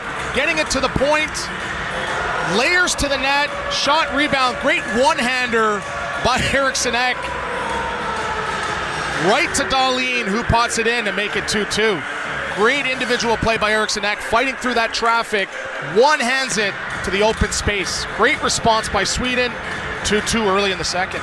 As a coach, are you upset about Lankinen there? That he could not handle the floater from Lucas Raymond. As a coach, I would like their goaltender to make the first save. It's up to the defense to clear out those second and third opportunities. And I noticed in warm-up, Lankinen was doing a good job putting those rebounds into the corner. You need that support network there in front. Back come the Finns the other way, near corner. To the left of Ullmark is Mikael Granlund. Gets it back to the point. To Vakanainen with a shot. Looking for the stick of Rope Hintz. He deflected it over the net. 2-2, period 2. Hintz gets it back to the point, too far for Esa Lindell, and it comes out to center. 14-14 to play here in the period. A very entertaining hockey game, my friend, as we're seeing a lot of goals at this tournament so far. I think I predicted 4-4, right, in the last 5 minutes of the third period, I think. I don't think I said 3-1. Lucas will rewind the tape in the intermission. Under 14 to go here in the frame. Nylander gets it to Jonas Brodin. Boy, his footwork, he doesn't mind playing any side. He's playing the right side to perfection. Laine brings it back the other way. 2 apples in the game. Laine to the net with a shot. That didn't miss by much as Ullmark was down in the RVH. Back to the point. Kept in by Nico Mikkola. Into Laine, he fanned on that one, Stewie. I think he was trying to find Luostarinen in front. Yeah, just a half a step early there. A little bit, late to getting to that puck. Nylander to Hedman. They start out together. Nylander offside at the finish line. With the score, Swedes 2, Finns 2. You're listening to Four Nations Face-Off live on NHL Network Radio. Try on mom jeans. 80s and 90s pop so soft and nostalgic. It'll have you decorating your kitchen with country geese. From Celine Dion, Wilson Phillips, and more. Indulge in the allure of mom jeans. One of over 200 extra channels on the SiriusXM app. The biggest plays. That was knocked away the back, has scores! Yes. Oh, and a good hit there by White Cloud. Goals. Pettersson front point. Score! Tune to NHL Network Radio for the most in-depth hockey talk on the planet. Insiders and the best analysis on the air. They got a better defense. They got better goaltending. They got more balance up front. The NHL on SiriusXM. Hear every team and your hometown call. NHL Network Radio. SiriusXM 91. Deborah's closet didn't feel like Deborah. It felt more like a Vanessa, or even a mom, until she worked with California Closets. Now her clothes are organized, sneaker collection and jewelry displayed. Now her closet screams Deborah. The hidden ironing board is a mom thing, but she is a mom, so. California Closets. We did it for Deborah, and we can do it for you because we know you differently. Schedule your free in-home consultation now at 800-CAL-CLOSETS or californiaclosets.ca. There are so many things in life when less is more. But on a Norwegian Cruise Line vacation, more is more. More to see, more to do, more to enjoy. More variety on board, more entertainment and activities. More incredible restaurants to satisfy any palate. Get more of what you love, including more value. Because you deserve more on vacation. Experience more at sea with Norwegian Cruise Line. Visit ncl.com, call your travel advisor, or call 1-888-NCL-CRUISE. And grabs it at center ice, makes a nice move. 2-on-1. The best hockey lives here. Connor moving in, shooting, score! Sirius XM NHL Network Radio.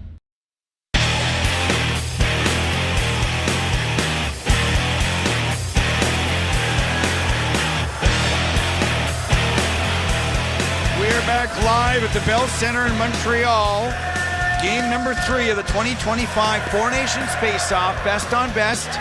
I'm Steve Koulias, along with former NHLer Anthony Stewart, Scott Laughlin, and the rest of our SiriusXM crew.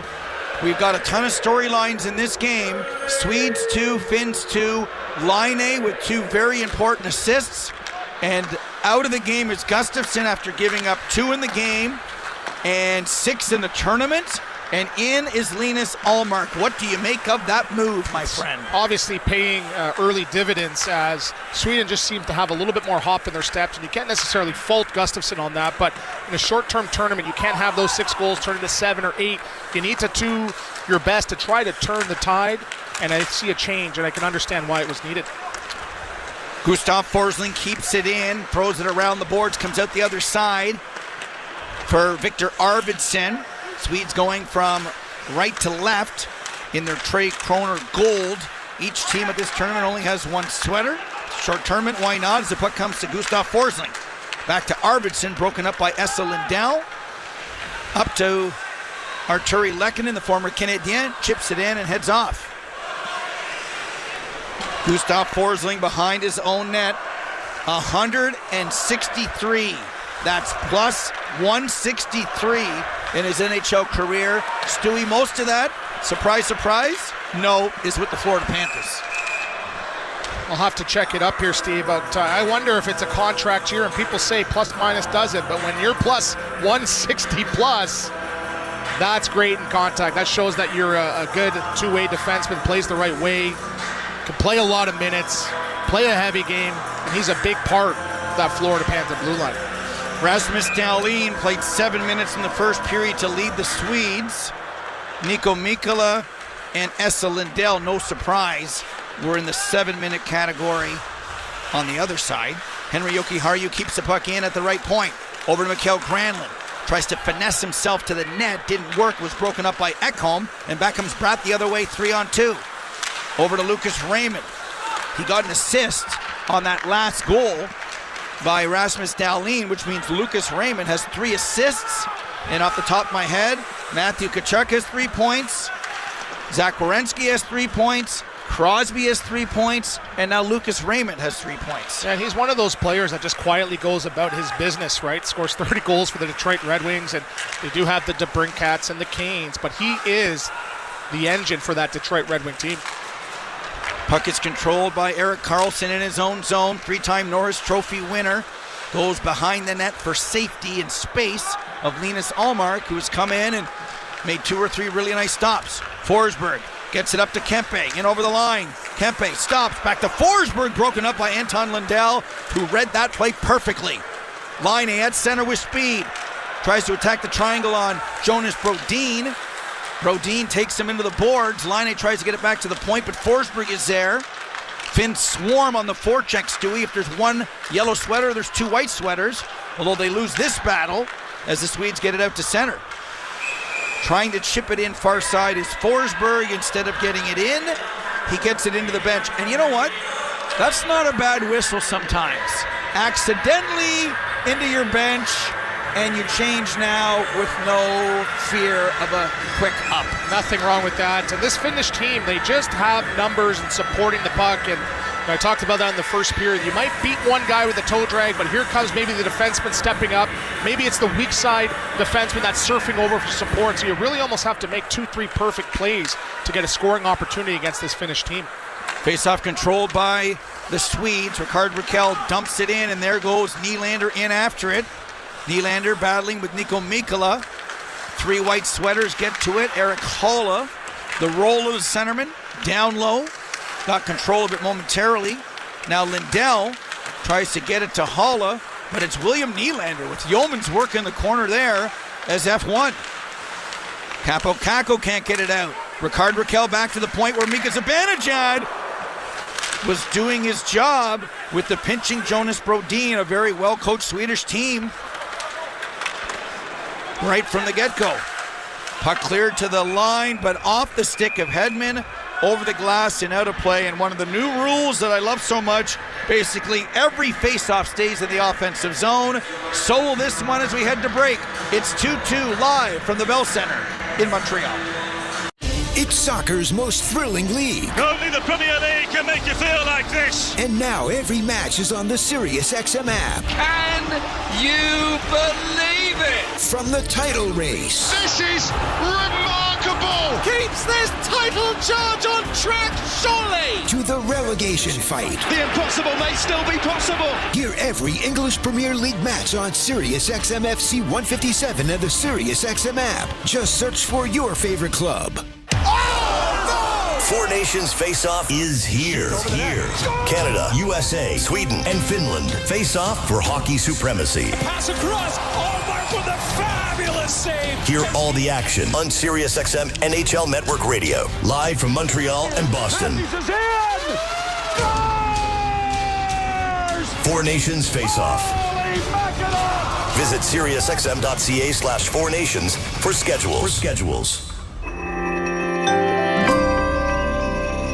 Are you worried about the state of the economy? Concerned about market crashes and rising inflation wiping out your savings? At Noble Gold Investments, we understand your fears and have a solution. Call us today at 1-888-625-4250. Imagine safeguarding you and your family with a tangible asset that has stood the test of time. Gold. With Noble Gold Investments, you can diversify your portfolio and protect your wealth from economic turmoil. Our team will guide you through the process, ensuring you make informed decisions that best suit your needs. Call Noble Gold Investments today at 1-888-625-4250. That's 1-888-625-4250. The future is uncertain. Take control now. Call 1-888-625-4250. Past performance may not be indicative of future results. Investing in precious metals, including gold, involves risks. Consult with your tax attorney or financial professional before making an investment decision. The fastest game on ice. Keeps it himself. What a move from McCarr. Down low, Cale McCarr. He scores! SiriusXM NHL Network Radio.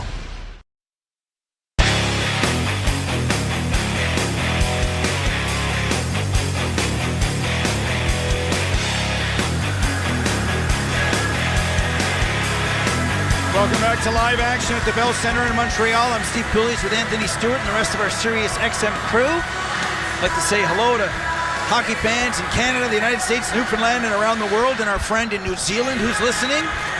If you're listening on any radio, it's us. So we hope you're enjoying the action as Hedman floats one in from the left point. Glove there by Lankinen. So Philip Gustafsson allowed 2 goals on 4 shots. In comes Allmark, and he has made 5 saves. 5 for 5 for Linus Allmark, who replaced the aforementioned wild goalie, Stewie. And Allmark's one of those big goaltenders. Even when he's in that reverse VH, he takes up the whole entire net. 6'4", 215 pounds. So Finland's going to be in tough if they want to get 3 goals plus this game. Puck comes to the near side in the Swedish zone, where it's picked up by William Nylander with speed. 3-on-2 for the Swedes and over the line. Nylander, nice dish to Carlson, who scores! Wow! Nylander to Carlson, and the Swedes regain the lead. It's 3-2. And those Boo Birds had 0 effect on William Nylander, who's probably one of the most cerebral players in the National Hockey League. And he did a great job making it look like he was going to kick it to his forehand to Zibanejad. No, what does he do? Little backhand sauce to Carlson, who makes no mistake, just over the glove of Kevin Lankinen to make it 3-2. Great job by William Nylander. We talked about him, Steve, being quiet. He looks like he's waking up halfway through this game. Wow, what a great hockey game halfway through, as you alluded to. 3-2 is almost sprung on a breakaway there. Olli Mata was looking for Rope Hintz, and he would have been in all alone, but the end result is Allmark's in. That's another shot on goal, so he's 6 for 6. Gustafsson out, and that has sparked the Swedes. It has, and going back to last game with the U.S. and them changing up the lineups, you have to find ways to tinker with your lineup, because you can't wait 2, 3, 4 periods or a game and a half for certain players to wake up, because that can spell the difference between winning and being out of this thing. Here's an opportunity for Sebastian Aho as he tries to slice one towards the net. Picked off by Gustav Forsling as Rope Hintz is in on the forecheck. Dallas Stars centerman who scored 37, and 30 goals over the last 3 years. Henry Jokiharju rims it in his own zone. It comes out to Aho, but he couldn't handle the bouncing puck. Near boards again to who is in his own zone. Jokiharju scored the first goal of the tournament for the Finns. They trailed the Swedes 3-2, and I love this game for lead changes. 1-0, 1-1, 2-1, 2-2, 3-2, so lead changes are so key for entertainment. So you're saying there's a Finnish goal coming next by your calculations? I never said that. I just said I'd like the lead changes. Remember the 0-4 final, Calgary-Tampa Bay, 0 lead changes, my friend. Yep. And then we all went to work. Coley called me in, and look what we've done over the last 20 years as Laine in over the line, tries to split 1, 2, 3 yellow sweaters, and he almost did it. He's feeling it right now, Stewie. Yeah, great 1-on-2 play there, almost getting open to get it off on his backhand. He's just one of those players that gets a look, he can put it in the net. Lundell to the net, tried to chip it short side, it went out the other side, and the Swedes get it out to center. Here's Menta Hollow to Lindell. Loses it to Forsling, who just chips it out. Good pace to the game, Stewie. We're under 8 to go, period number 2 in a 3-2 hockey game. I think it's everything we expected and more. Very, very entertaining, and there's been some discussions if it was going to be a tight checking or low-scoring game, but with both teams needing a big, big win, it seems like they're both putting it all out on the table. Far side, Forsling looking for Lindholm. Ekholm has to pinch up from his left defense position. Boy, he's a big guy battling with Teravainen as the puck comes to Gustav Nyquist.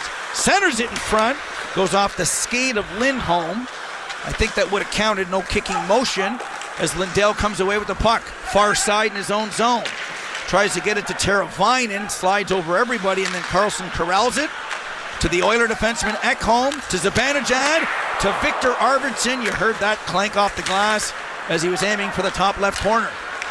Under 7 to go here, period number 2. 3-2 Sweden, thanks in part to Linus Allmark. In the net, Henry Jokiharju with a shot. That's another save for Allmark. Stewie, I think that's 7.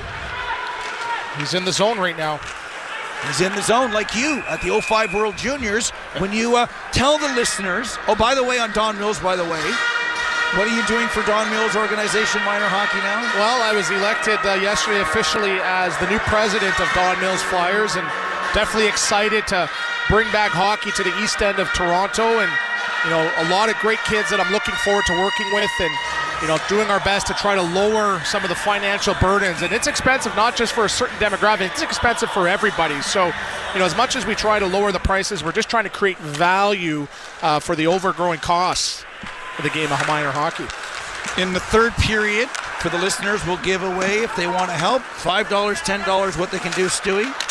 And I've talked about that as well, so I got to get off my wall as well. So I promised to do that as well. As the puck comes to center ice, controlled by Barkov into the Swedish zone. And when he did, swarmed by 3 Swedish sweaters. And the guy who did the best job was Jonas Brodin, who has it now as he pokes it away from Barkov. Brodin, I'm telling you, they know in Minnesota, they know in the Central. Here comes Nylander, stealing, toe drag, tried to go around Yoki Haru.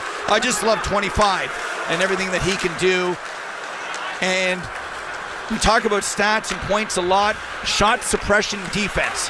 That's one of the reasons Florida won the Cup. And if Minnesota goes wild in the playoffs this year or next when the cap space opens up, it's because of players like that. Yeah, Brodin's a plus 11 right now for that Minnesota Wild, led by Spurgeon on the back end. And he's a defenseman that sort of plays the game the right way, that leads the charge for the whole entire group. And I'm sure Brodin has learned a lot from him over the years. 13 years in the National Hockey League, over 800 games, as Roope Hintz comes in with a shot, goes off the stick of Dahlin, over the glass, and out of play. With the score, Swedes 3, Finns 2. This game is coming to you live from the Bell Center in Montreal. This is Joey Logano, Denny Hamlin, Michael McDowell, William Byron. The Daytona 500 is coming. It's NASCAR's biggest race. When you think of races you want to win, Daytona is #1 on everyone's list. It can define a career. For the rest of my life, I'll be known as a Daytona 500 champion. The Daytona 500, tomorrow at 1:30 p.m. Eastern on SiriusXM NASCAR Radio, Channel 90, and the SiriusXM app. There's no race like the Daytona 500. It truly is the great American race. On and off the ice. Head coach of the San Jose Sharks, Ryan Warsofsky. As far as the season goes, what have you liked and what do you still need work on? I think we're starting to gain a little bit more respect from our opponents as the season has gone on here. We're learning that the way you have to play consistently in this league to win, it's a very fine line. There's times where we do it and we grasp it, and there's times where we go through some learning moments. SiriusXM, NHL Network Radio. SiriusXM 91. And on your schedule with the SiriusXM app.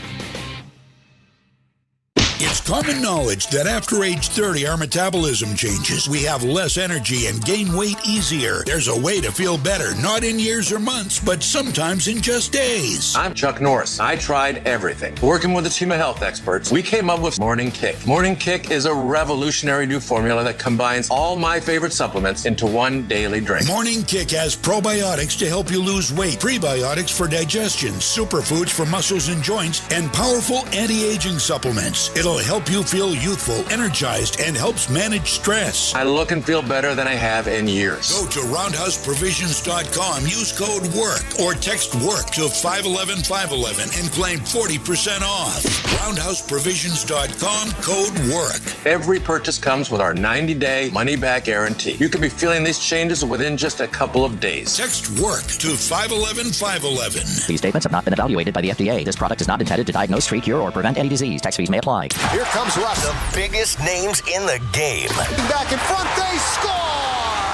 Crosby puts it home. SiriusXM NHL Network Radio.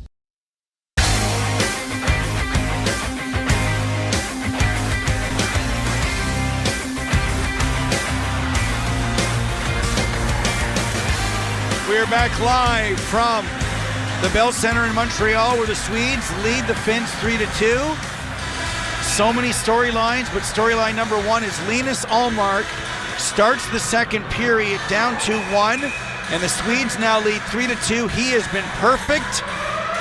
What is it now, 7 for 7? That's been a great momentum swing for this Swedish team, and great job by Ullmark coming in relief and really just fronting the puck really well, calm, cool, collected, as it's 3-2 Sweden.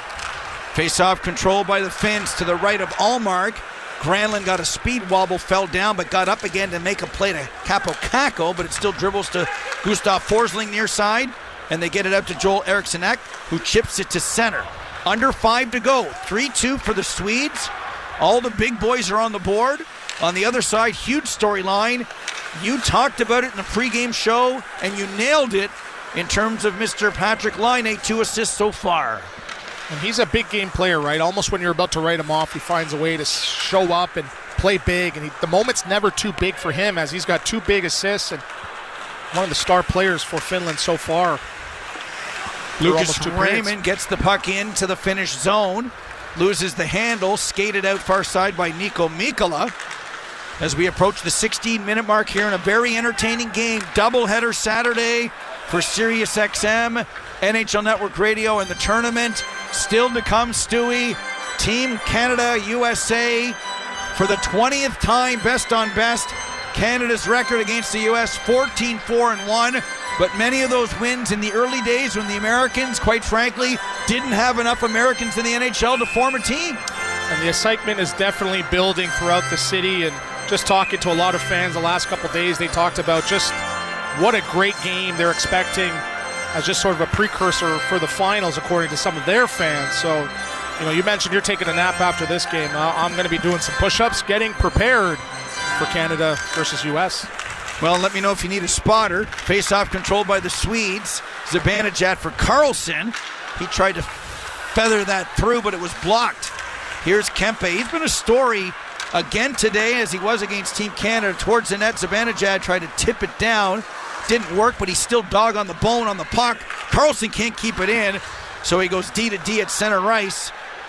Kind of a risky play, but he's got the skill set to do it.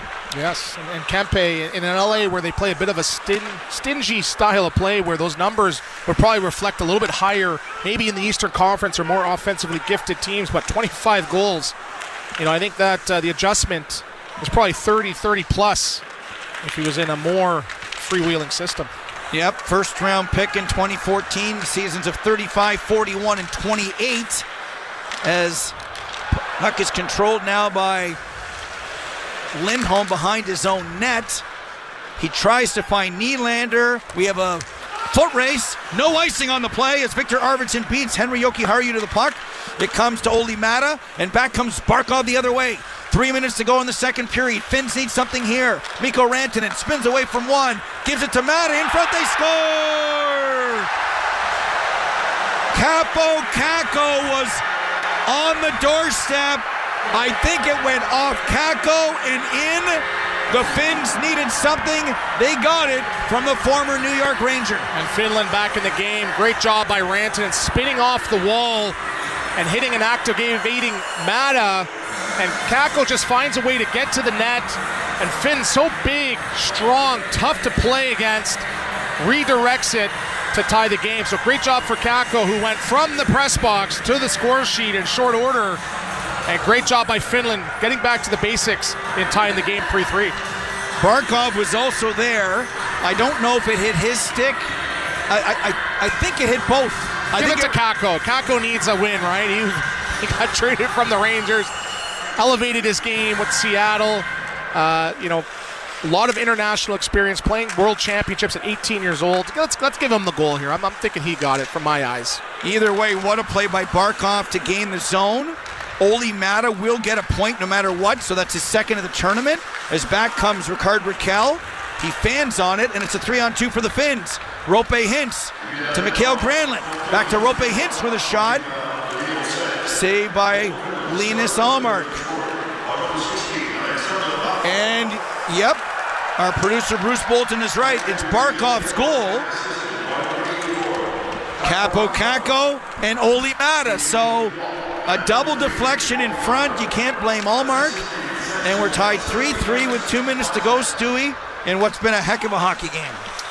Back and forth. It's too tough to call. Both teams are counter-punching like the best of them, going to the net. Very, very exciting game. Do I dare say it's probably, next to Canada, probably the second best game of the tournament so far, and we still have a full 20 minutes to play after this. Under 2 minutes to go.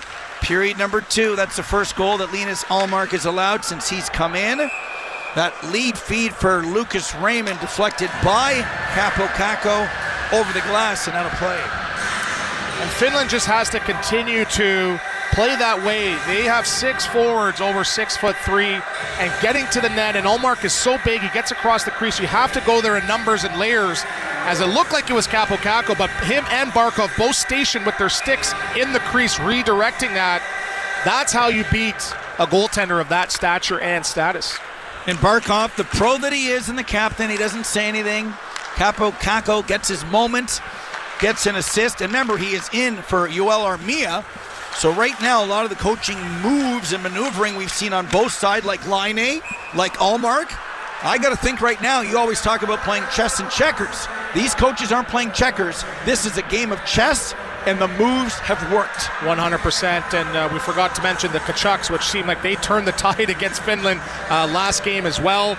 And, you saw Ullmark coming in, playing some great hockey. Kakko is another guy that, he has the ability and the skill to maybe be in the top 6, but he's getting some better looks being on that fourth line. This Finland team has tremendous amount of talent as the game's tied.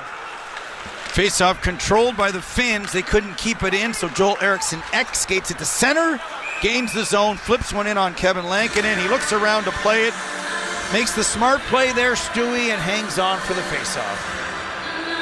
And for Sweden here, they just got to continue to build, play the right way. They easily could have been up 4-3, 4-2. What they don't want to do is turn it into a track meet, start getting into that neutral zone back and forth. Just continue to build, put pucks on net, try to tilt that ice, get pucks to the point, and continue just to build on what they're building, and I could see them getting the win.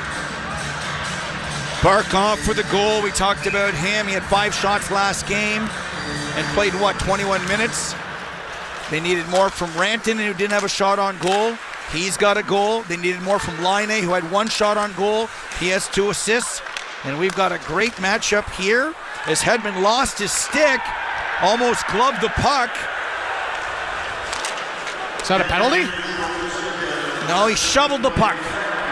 He didn't close his hand on the puck. He shoveled the puck as it comes back to Hedman at center, being watched by Mikko Rantanen. I mean, that's just a great matchup. Rantanen and Hedman, that's big boy hockey. Get your big boy pants on as Kempe nails his man. No call on the play. I think that was Lundell. Maybe he ran into Kempe. Maybe there was a little bit of interference on the play. I was a little bit mesmerized by the stick handling clinic William Nylander was putting on us. He almost got a piece of it to make it 4-3. Puck comes to center where Anton Lundell, who has a goal in this game, Florida Panther third line center, wrist shot to the net, blocker save up and over the glass and out of play. Too tough to call, Cools, as both teams have had moments in this game. Sweden making it 3-2 with a great pass by William Nylander to Carlson. And Finland, this is the team that just continues to push ahead. They bend, they don't break, they just find a way to get involved in the game methodically, playing the game the right way, and they're set up pretty decently now going into the third period, as they were against the U.S. There's a shot from the point by Manton Paulo, who has not looked at a place in this game. The U.S. trying to bang and crash him, which was noticeable in the early going, but the 26-year-old Sens defender has played pretty well. Did get 14 minutes against the U.S., Spinning around there is Rope Hintz. He wanted a call, won't get one. Or will he? No, he does not. The whistle goes, and we are 2 periods into another very entertaining game at the Four Nations. 3-3. Finland and Sweden, your biggest takeaway so far? I would say Ullmark coming in, right, and really turning the tides for this Sweden team. They looked a little bit flat, but Finland found a way to get back into the game. But with Ullmark coming in, it just found a way to reinvigorate this Swedish offense where they had that hop in their step. But they waited 3-2. Finland comes back on a great individual play by Mikko Rantanen, finding Mikkola, who then slid it across for Barkov. So for me, there's many stories. The Laine effect, Barkov stepping up, Dahlin scoring his first of the tournament. They have 2 goals from defensemen tonight as well. I'm excited for this third period, as it seems like it can go either way. And we're taking a look at Rantanen now as he's sitting on the bench, maybe collecting his thoughts as he gets ready for a big third period as well. I thought he was going to talk to us, so I was getting ready to talk to Mikko Rantanen. On his cell phone, yeah. Yeah. Were you a guy that would absorb the moment either during the game or pregame, sit on the bench and get focused?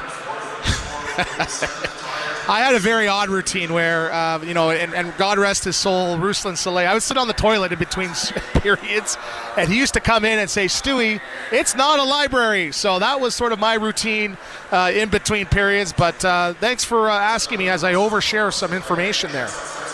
Patrik Laine, he's been a story so far with 2 assists. That's a coaching move. Moves from second line right winger down to the third line, and he's been a difference maker. And Cools, it's not necessarily about promotions or demotions. It was just, hey, you know what? Maybe he's going to get some better looks playing against an opposition team's third line. And he's been great. And he's not a dynamic guy. He's not the fleetest of foot. He almost reminds me of Matt Sundin, where just methodically he finds a way to play the game the right way. He's been one of the best players for Finland so far. And joining us now, a man who has put his stamp on the tournament with a great face-off winning goal last game. He's been all over it again this game. We're pleased to be joined by Joel Eriksson-Ek. Joel, pretty good hockey game there. Do you think the goaltending change kind of motivated your club in the early going that period? Yeah, I mean, I think we created a little bit more traffic, got some more pucks to the net, and really went after it to start this period. How easy is it playing in the middle between players like Lucas Raymond and Jesper Bratt? Yeah, I mean, it's so much fun. The way they see the game, how they skate, how they handle pucks and all that stuff is fun to be in the middle of those two for sure. Joel Eriksson-Ek, thanks for your time. Good luck in the third period and the rest of the way. Thank you. Game tied, 3-3 after 40 minutes. Scott Laughlin standing by with the second intermission report when we come back. Don't miss MLB Network Radio's tour of spring training beginning this month. This is what I love. Great to have spring training finally be here. Tune in as we visit with all 30 teams on site across Arizona and Florida. A young player now turning into a star. Hear from the star players, managers, and front office executives. Shohei's really changed the landscape. MLB Network Radio's tour of spring training this month on Sirius XM and the Sirius XM app. The best player analysts and insiders live on NHL Network Radio. Mike Johnson. How many times, Gord, over the last several years have we talked about Carolina? When they get to the playoffs, they don't have sort of a game breaker. Mikko Rantanen can, make that difference. They just went out and got one of the best playoff performers of this generation. Get the latest opinion and analysis you need on the home of hockey, NHL Network Radio, Sirius XM 91, and the Sirius XM app. All you have to do to get it is beat me in a one-on-one. I'm just playing. Get the Angel Reese special at McDonald's now. Ba-da-ba-ba-ba. At participating restaurants for a limited time. Honey, I had the worst dream last night. You were in a car crash, and the kids and I were on our own. We had to move out of the house because I couldn't afford it anymore. That's awful, hon. My brother was saying he got life insurance from Ethos. I know it's been on our list, but isn't getting life insurance a huge pain? Oh, it's so much paperwork, and you have to go see the doctor. I wouldn't even know where to start. With Ethos, Dave said it only took 10 minutes, and he got $2 million in coverage for around $2 a day. Plus, it's all online. No medical exam. He just answered a few health questions right from his house. He was able to choose an amount that worked for his needs, and Ethos made the whole thing so easy and clear. 10 minutes with no medical exam? Ethos, here we come. Here's to sleeping better at night. Help protect your loved ones today with Ethos.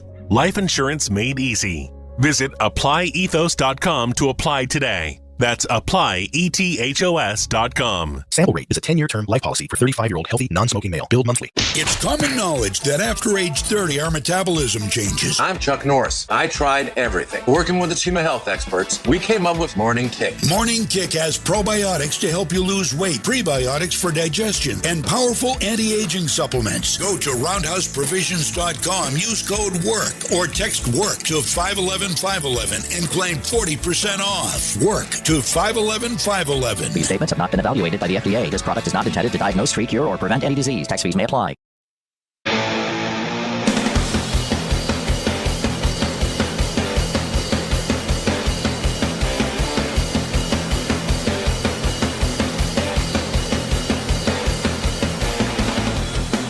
All right, Super Saturday continues here from the Bell Center, the first of two from Montreal today. It's the Four Nations Faceoff, and this is your intermission report right here on Sirius XM, NHL Network Radio. What a game we've got going for you here after 40 minutes.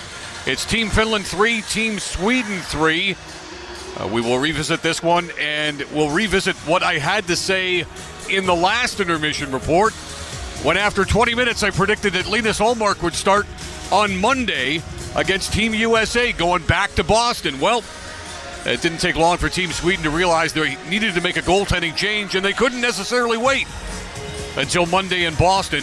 And so to start the second period, Linus Ullmark was on in goal for Trey Kroner. Let's revisit it from the top, and let's get back to what happened in the first period. Just in case you're now joining us, after an early power play opportunity that was squandered by Team Sweden, they would take advantage of the situation a little bit later on. Just over 8 minutes into the opening stanza, and we'll hand it over once again to Steve Kouleas and Anthony Stewart on the call. Barkov muscles Nylander off the puck, tries to kick it out, he can't. Wins another battle with Nylander, who gets the puck back again, leaves it for Zibanejad, who scores! Mika Zibanejad on the turnover, and the Swedes lead 1-0. Yeah, just a loose puck right there in the slot area for Zibanejad to bang home through the defender, along the ice, through the wickets of the Finnish goaltender Kevin Lankinen. Lankinen, of course, getting the start in game number 2 for Finland. It's a must-win for Team Finland. And, of course, it was Jussi Saros who was the losing goaltender after having given up 6 against Team USA going back to Thursday. So at 8:35, unassisted, Mika Zibanejad, the Rangers centerman, scores his first of the tournament, 1-0 for Sweden. It took Finland 10.5 minutes into this one to actually register their first shot on goal. Their second shot on goal came just seconds later. Laine, great breakout to spring a 2-on-1. Luostarinen over to Lundell. He scores! The two Panthers on the same line combined. Anton Lundell, and the Finns respond. It's now 1-1. All right, official time of that one was 10:58 of the opening period. Lundell from Luostarinen, his Panthers teammate, as Goalie mentioned. And Patrik Laine also gets a helper. Laine being dropped down in the rotation up front for this one. But he's had a big afternoon so far for Team Finland. So that goal at 10:58 ties the game at 1-1. Now, after Victor Hedman took a tripping penalty, it was the Finns and their highly talked about, much discussed, 5-forward power play 1 going to work. Waning seconds now, the opening period.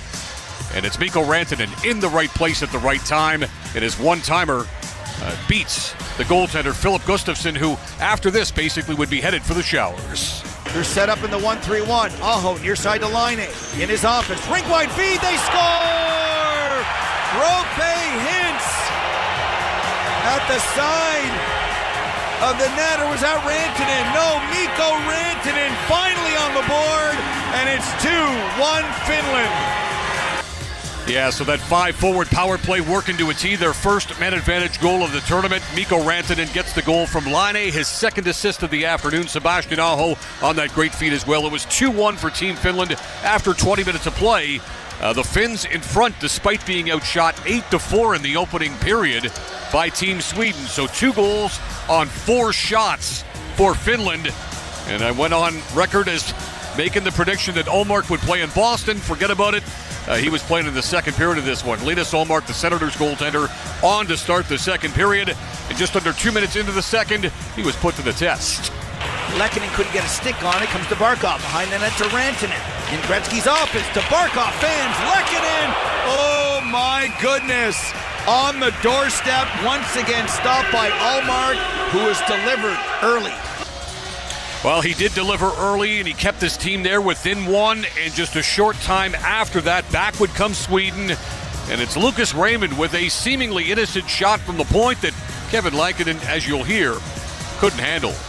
To Forsberg, tips it for Lucas Raymond with a shot through a screen. Lankinen the save, they score! Rasmus Dahlin pinching in from the left point. He scores to make it a 2-2 game here in Montreal. Yeah, Raymond shot. Lankinen gives up the rebound. Joel Eriksson-Ek with that little tap over to Dahlin, another Sabres defenseman after Jokki Haaju scored for Finland in their opener on Thursday night against the U.S. Dahlin gets his first of the tournament from Joel Eriksson-Ek and Raymond, and that goal comes at 5:06 of the second period, and the game was deadlocked at 2. It stayed that way until just past the midway mark of the second period. William Nylander with speed, 3-on-2 for the Swedes and over the line. Nylander, nice dish to Carlson, who scores! Wow! Nylander to Carlson, and the Swedes regain the lead. It's 3-2. Yeah, the 3-on-2, the odd man rush for Sweden. They would take advantage. Nylander with a great backhand feed to Erik Carlson. EK65 scores from Nylander and Hedman, and the Swedes were back on top, leading by a score of 3-2. That goal comes at 10:32 of the second period. However, late in the second period, and it's Olli Maatta, usually not known for all of his offensive acumen, but the veteran defenseman steps up big time in finding the captain, Alexander Barkov, in front. Mikko Rantanen spins away from one, gives it to Maatta in front, they score! Capo Kakko was on the doorstep. I think it went off Kakko and in. The Finns needed something. They got it from the former New York Ranger. Well, upon further review, it was Barkov who was there to tap it in. The captain gets his first from Kakko and Maatta. If Barkov wasn't going to do it, as Cooley mentioned, Kakko was going to be there as well, inserted into the lineup in this must-win situation for Team Finland today. And Kakko is on the board in the tournament with at least a helper on the Barkov goal. That goal comes at 17:05 of the second period to tie the game at 3-3. This one is up for grabs going to period number 3. Shots on goal right now in favor of Team Sweden. Shots on goal in the second were 10 for Finland for a 2-period total of 14, and 7 for the Swedes for a 2-period total of 15. So it's up for grabs, 3-3 going to period number 3. All right, I'll talk to you after the game for the post-game report. When we come back, we head it back over to Steve Kouleas and Anthony Stewart. They'll have the call of the third period of this one from the Bell Center. You've been listening to the Four Nations Face-Off Intermission Report right here on Sirius XM NHL Network Radio. Congratulations to the Super Bowl 59 champion Philadelphia Eagles. Quarterback Jalen Hurts, world champion and Super Bowl MVP. Just talk about how that feels. It's amazing. Just humbled, just trying to soak it in. What an effort overall, dominant performance. Yeah, it was a great team effort. You know, defense wins championships, and that defense played their ass off all year. It's a blessing to be able to win in multiple ways. Sirius XM NFL Radio Channel 88 in the car and on the Sirius XM app. 24/7 Hockey Talk.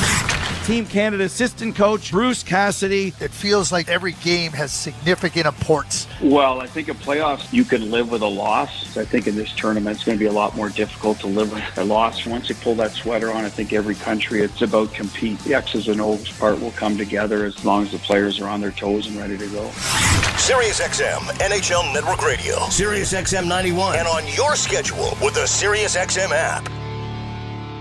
Happy birthday to us. 2 surprises for you. 2 surprises from NordVPN. 2 surprises for you. Celebrate twice as much with NordVPN. We have a special birthday deal. Get 72% off and a coupon for up to 1 year free. NordVPN is rated as excellent on PC Mag. Visit NordVPN.com and discover one of the most advanced VPNs in the world. What are the benefits? Secure up to 10 devices with a single account. Receive alerts if your email address leaks to the dark web. Reduce the risk of phishing, scams, and malware with NordVPN's Threat Protection Pro tool. Encrypt your online traffic and browse with more peace of mind. Get the special birthday deal at NordVPN.com. Additional terms apply. NordVPN. Cybersecurity built for every day.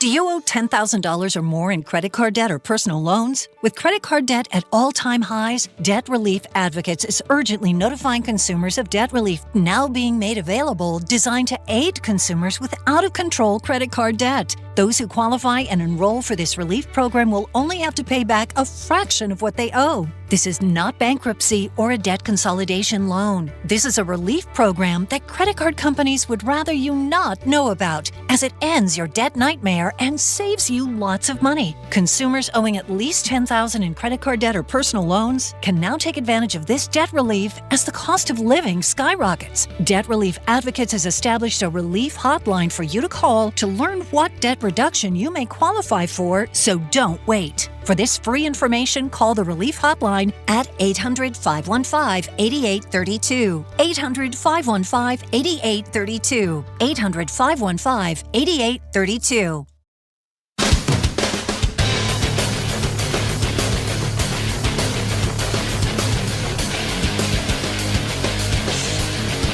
Welcome back to SiriusXM NHL Network Radio's coverage of Four Nations Faceoff, Finland versus Sweden. Now time for third period action from Bell Center in Montreal. Oh yes, we're back at the Bell Center. I'm Steve Coolius along with Anthony Stewart, Scott Laughlin, and the rest of our SiriusXM crew. Lucas, great work back at Mission Control. Mark, Bruce, and Peter here as part of our crew. 2-1 Finns after one. They pull Gustafsson, put Ullmark in. Swedes, it sparked them. It's a 3-3 game. It's been a heck of a hockey game. It's been fairly even game the whole entire, both 40 minutes here. Shots are 15-14 for Sweden. Finland has the slight edge and hits 18-15. Faceoffs are close. It's too tough to call as we go into the final 20 minutes. Swedes in the area to our left, Finns in the area to our right, where Kevin Lankinen has it now behind the net. Gets it to Nico Mikkola, up to Esa Lindell. They are at 16 minutes each, lead everybody in ice time as Rantanen almost fed Capo Caco. That's on the line with Barkov, because Capo Caco has an assist. We thought it was a goal, and let's be honest, the now Seattle Kraken is having one heck of a hockey game. And these tournaments are all about elevation and guys owning the moment. And through 40 minutes, Kakko has been one of the most noticeable forwards for this Finnish team.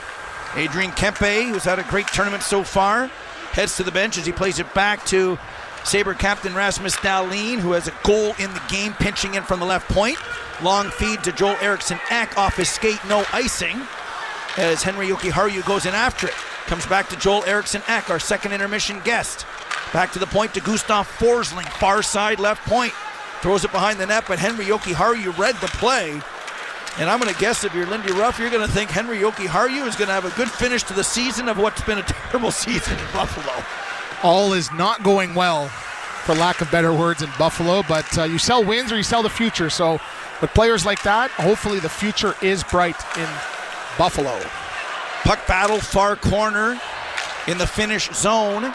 Cleared by Rope Hintz. No icing. Playing the puck behind his own net is Linus Ullmark for Erik Carlson. One of 6 defensemen to get 100 points in an NHL campaign. Did that in San Jose a couple of years ago. He stopped at the red line. Tries to get it to Forsberg. That didn't work. And back come the Finnish national team, Anton Lundell from Lusterinen. And that save is made by Ullmark. We've played almost 2 minutes here. Shots are basically even. The game is even. This is a darn excellent hockey game. And a lot of little coaching moves have paid off, Stewie. Yeah, a little shuffling of the lineups. And you can't be shy to do that, right? These guys are professionals. They can handle it. Many players have egos. So the one thing I'm worried about now is, does Finland need a regulation win? And do they now start to play a little bit more loosely and turn it more into a pond hockey game, as they really and desperately need this win to have a chance to advance? Well, when I asked you yesterday about them changing their style, you said they only know how to play one way. So it looks like you're changing your style. Man, you caught me, but we'll see. There's a lot more on the line than there was last game. They're cool. Yeah, I mean, I don't want to get into the math. I leave that for Bruce, who's up here today, or Peter, who's downstairs and sitting beside Scotty, because as soon as you think you figured it out, you think, well, what if they beat them? And there's a deflection in front of the net by Victor Arvidsson, so we'll stick to the game, not the math. 17:30 to go, third period, game tied at 3. Brodin at the right point, shot blocked by Anton Lundell. What about Lundell? and Luostarinen together. They have got chemistry for obvious reasons. That's an advantage having 4 Florida Panthers on the team, 2 of which you play together. Yeah, hockey's all about muscle memory, right? And when you're playing with one of those guys that you're used to playing with, you know his tendencies. You not only know where he is on the ice, but you know where he's going to be. And when you have that advantage, it makes it a lot easier to make those little plays. And in a game, tight checking game like that, every inch counts, and that chemistry will hopefully help put you over the top. Faceoff controlled by the Finns. Comes back to Nico Mikkola at the left point. Plays it behind the net for Lankinen. Lets it go for Teuvo Teravainen, also a Stanley Cup champion, of course, with Chicago. Started with Chicago, went to Carolina. He's back with Chicago, part of the 2015 team for the Blackhawks, winning in 10, 13, and 15. A little dynasty there, which feels like yesterday was 10 years ago now. As they look to rebuild in the offseason, it's going to be wondering what big move Chicago has up their sleeves, as they have a budding superstar in Connor Bedard, and Teuvo Teravainen's a big part of that team as well. Puck comes back to the left point, picked up by Olli Määttä, gets it into Kaapo Kakko. Behind the net to Barkov. They're staying on this line with 16 and 96. So Kaapo Kakko, who did not play game 1 in for Yoel Armia, has really made a name for himself here. Kakko tries to chip it towards the net, broken up by Rasmus Dahlin, and out comes Rickard Rakell. Penguin forward, chipping and chasing. There's Joki Harju with it now. Own zone, starting up the far side. Flips it to center, picked off by Mattias Ekholm, and he pumps it back in again. Olli Määttä gets the ricochet off the boards, makes the safe play, backhands it out.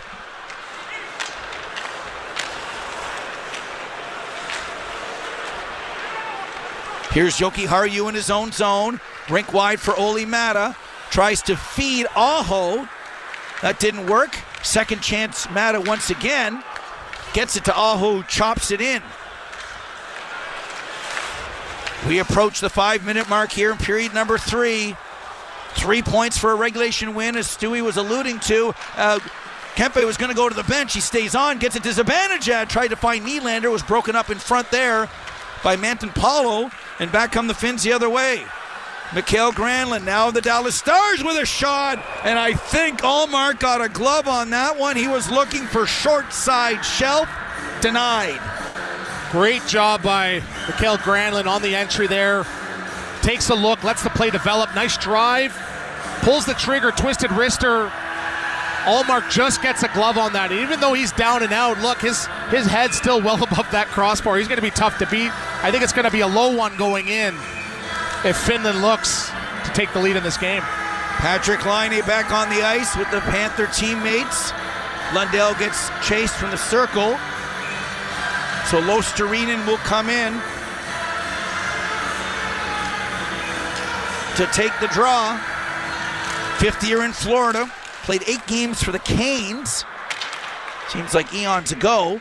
As the puck is chipped by Brodin out to center. It hits a man in front, and the Swedes bring it back in. Lucas Raymond with a shot. Ricocheted into the far corner. Jesper Bratt battling with Mikkola behind the net. The referee is in the way there. That is Wes McCauley. He gets dumped. Play goes on. Brodin for Bratt. Back at the point, lets a floater go. Off the glove of Lankinen. Loose at the side of the net. Trying to corral that puck is Lundell. He can't. Swedes are really in on the forecheck. Joel Eriksson Ek pushes his man Lundell to the ice. This line's starting to look tired for the Finns. Center breakout to Laine, but he can't get it out. This could cost them. Joel Eriksson Ek with a shot. That goes high and wide to the far side. Again, a clearing attempt by Laine doesn't work. That's 2. Laine still has it. His 3rd attempt, he finally gets it out. 3rd time's a charm. He looks a little bit gassed out there. Couple turnovers. Philip Forsberg with a shot right on. Lankinen makes the save and hangs on, as that was a shift that the Swedes had the Finns pinned in, and Laine would have iced it under the old rules, and that rule came into play again. Yeah, Finland looks a little bit lethargic as they get caught in their zone for an extended period of time, and especially with 14 minutes left in a must-win game, you got to find a way to manage the puck, not necessarily make the better play, make the right safe play. It starts with getting pucks outside your blue line. So I'm sure Laine will rebound from that as here comes a puck to Elias Pettersson, he's hauled down, and a delayed penalty is coming up on the play. Right off the draw, a la Austin Matthews yesterday, Stewie. I didn't like that one. Pettersson gets hooked. Nylander in over the line. Losing it is Forsberg. And we're going to have a Swedish power play. When we come back, it will be a hooking penalty on the play. With the score, Finns 3, Swedes 3. This game is coming to you live from Montreal on Sirius XM, NHL Network Radio. Set the mood for Valentine's Day with SiriusXM channels that speak your love language. Rekindle your passion for 70s and 80s romantic hits on SiriusXM Love, Channel 16. Or treat your SO to love songs from the 90s to now on EXO, Channel 15. Both here through Valentine's weekend. And there for you year-round in the SiriusXM app. NHL Morning Skate. From the Blue Jackets, Adam Fantilli. With all those teams clustered, it's almost like every game's a playoff game. Right now, every game matters, and it's so much fun to come to the rink when you know that the next day you're going to have a game that really matters for points to try and stay in the playoffs and to try and get in the playoffs. It's great. We got a lot of young guys that haven't experienced the playoffs here, and we're really eager to. NHL Morning Skate with Scott Laughlin and Gord Stellick. Weekdays 7 a.m. Eastern on NHL Network Radio, Sirius XM 91, and the Sirius XM app. Honey, I had the worst dream last night. You were in a car crash, and the kids and I were on our own. We had to move out of the house because I couldn't afford it anymore. Oh, it's awful, hon. You know, my brother was saying he got life insurance from Ethos. I know it's been on our list, but isn't getting life insurance a huge pain? Oh, it's so much paperwork, and you have to go see the doctor. I wouldn't even know where to start. With Ethos, Dave said it only took 10 minutes, and he got $2 million in coverage for around $2 a day. Plus, it's all online. No medical exam. He just answered a few health questions right from his house. He was able to choose an amount that worked for his needs, and Ethos made the whole thing so easy and clear. 10 minutes with no medical exam? Ethos, here we come. Here's to sleeping better at night. Help protect your loved ones today with Ethos. Life insurance made easy. Visit applyethos.com to apply today. That's applyethos.com. Sample rate is a 10-year term life policy for 35-year-old healthy, non-smoking male. Billed monthly. Before, during, after. Backhand scores! What a play by Jack Hughes! Sirius XM NHL Network Radio.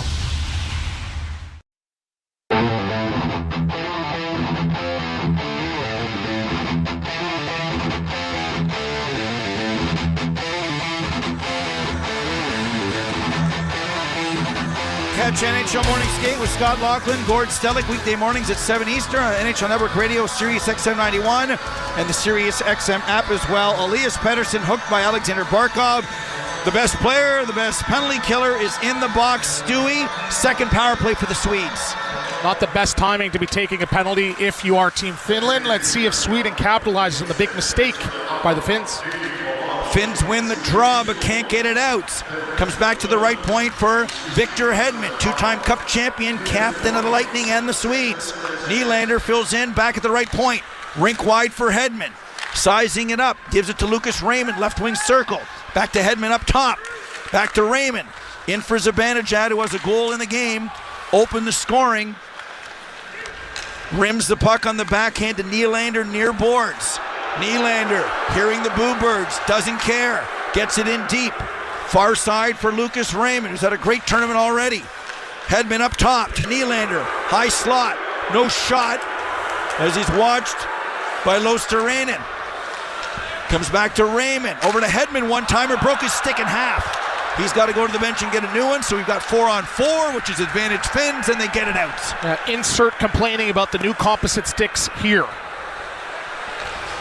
Well, who plays with a wooden stick? Paul Coffey, CHL 1 curve. I used one until my NHL draft year. Nobody uses a wooden stick in beer league, my friend. Game's changed. Puck comes back to Carlson as a couple of exchanges made on the back end. Carlson now running the power play in Hedman's spot. Moves to the middle, lets it go. It goes off Elias Pettersson. Ricochets wide, comes to Olli Mata, who gets it out.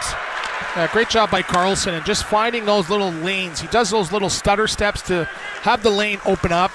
Sweden in front of the net just missed that tip to redirect it. Rickard Rakell and Jesper Bratt with the zone entry. Pettersson for Rakell, rims along the boards. Forsberg couldn't handle it. Losterinen then gloved it with his hand as he was down, lost his stick, picks it up again. No damage done as it comes to Nico Mikkola. He springs Barkov on a breakaway out of the box, and he backhands it wide. Oh my goodness, how many times have we said on the show, beware of your surroundings, and a breakaway coming out of the box. Elite play by Barkov as he was expecting it on his forehand. It goes on his backhand. He doesn't even see it. He just sticks it down to create that space for the breakaway. What an elite play. We're back at even strength. 3-3 in the third as we're approaching the 9-minute mark. Big body check by Brodin there on Rantanen, who didn't like it at all, as a word for Wes McCauley. Let them play, Stewie. That's your motto. Bad News Bears, let them play. Let them play. You don't want a power play at the inopportune time to be a deciding factor in such an amazing back-and-forth game for 50 minutes. Both teams have 2 power plays, and they were all penalties. Right now we're 2-2, we're even up. Wes McCauley and Chris Rooney have done an excellent job as Raymond fires the puck in. Lankinen couldn't stop it behind the net. We've seen a few of those situations here for the Finns at this tournament, whether it was Saros or Lankinen. Maybe they don't like the Bell Center glass. Rope Hintz being watched by Rasmus Dahlin, leaves it there for Lucas Raymond, who starts out. Over to Jesper Bratt. Devils winger stops. Gretzky delay, tried to get it to Raymond, went off a skate, and the Finns bring it back out to center. 3-on-2, it could be a 4-on-2, but they hit the line. Offside. In a game that's so tight checking, you got to make your most of any opportunity you get. You had a 4-on-2 developing there, just going offside as you mishandle that puck. We'll see if that proves costly for Finland. 10 minutes and 15 seconds to go, Stewie. As the late, great Danny Gallivan would say, overtime is looming large right now, because I don't know if any of these teams will go for it or try to put a point in their pocket and try to get that second point in the extra session. I could see Finland putting their foot on the gas a little extra heavy, as I believe, I'm not a mathematician, that they need that win in regulation time. Here's Rickard Rakell at center, chipping and chasing. Under 10 minutes to go in a very entertaining 3-3 game. Game 1 of our doubleheader. Up next, 8 o'clock Eastern Time, 7 o'clock pregame show with Scotty Laughlin. Team Canada, USA for the 20th time. Canada's 14-4-1 against the Americans. The early wins in the early days before the program became what it was and is for USA Hockey, as the Finns, with a sloppy play to Laine, will get caught for icing. 9:28 to go. Faceoff coming up. And here's the choice. Zibanejad is asked. He wants it on the strong side, his right side, to the left of Kevin Lankinen. You like that rule? Yeah.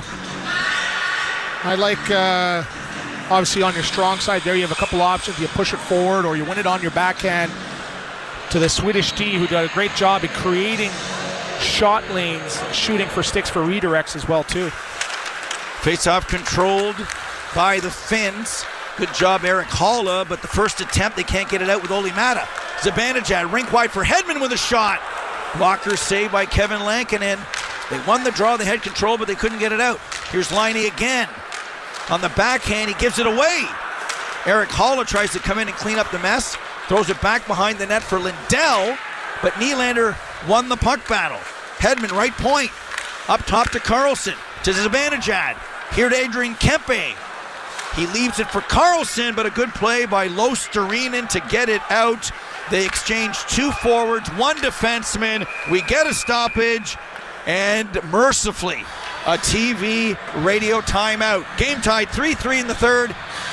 You're listening to SiriusXM NHL Network Radio, Channel 91. I'm Katie Nolan, and I have a new podcast called Casuals. It's a podcast for people who like sports a normal amount. Casuals is a twice-a-week hang with me and my friends from across comedy, sports, and entertainment, where we talk about all the funny, weird, interesting stuff happening in and around the world of sports. So whether you're a diehard fan or just vaguely sports curious, Casuals is the podcast for you. You can find Casuals on the SiriusXM app, Pandora, or wherever you get your podcasts. And don't forget to follow the show so you never miss an episode. Give it a try. What's the worst that could happen? Four Nations Face-Off is here. Canada, USA, Sweden, and Finland face off for hockey supremacy. Pass across. Mark with a fabulous save. Hear all the action on SiriusXM NHL Network Radio, live from Montreal and Boston. Four Nations Face-Off. Visit SiriusXM.ca/4Nations for schedules. Wesley Financial Group is not a law firm. If you own a timeshare, don't miss this public service announcement from Chuck McDowell, founder of Wesley Financial Group. If you receive an unsolicited phone call or mail piece to discuss selling, renting, or especially canceling your timeshare, don't fall for it. If you really want out of your timeshare, hang the phone up immediately or throw that mail piece in the trash and contact your timeshare resort or Wesley Financial Group for assistance with your timeshare. As the only Inc. 500 timeshare cancellation company, our knowledge, experience, and results has made Wesley a trusted resource for over 40,000 families we've helped get out of their timeshare. Give us a call, and I'll send you our timeshare exit information kit free with the straight facts about your timeshare and all of your options for cancellation. Call for your free info kit, 800-722-1144. 800-722-1144. 800-722-1144. The world's fastest game. Grab the puck for the Blues. SiriusXM NHL Network Radio. Shoots, score! SiriusXM 91.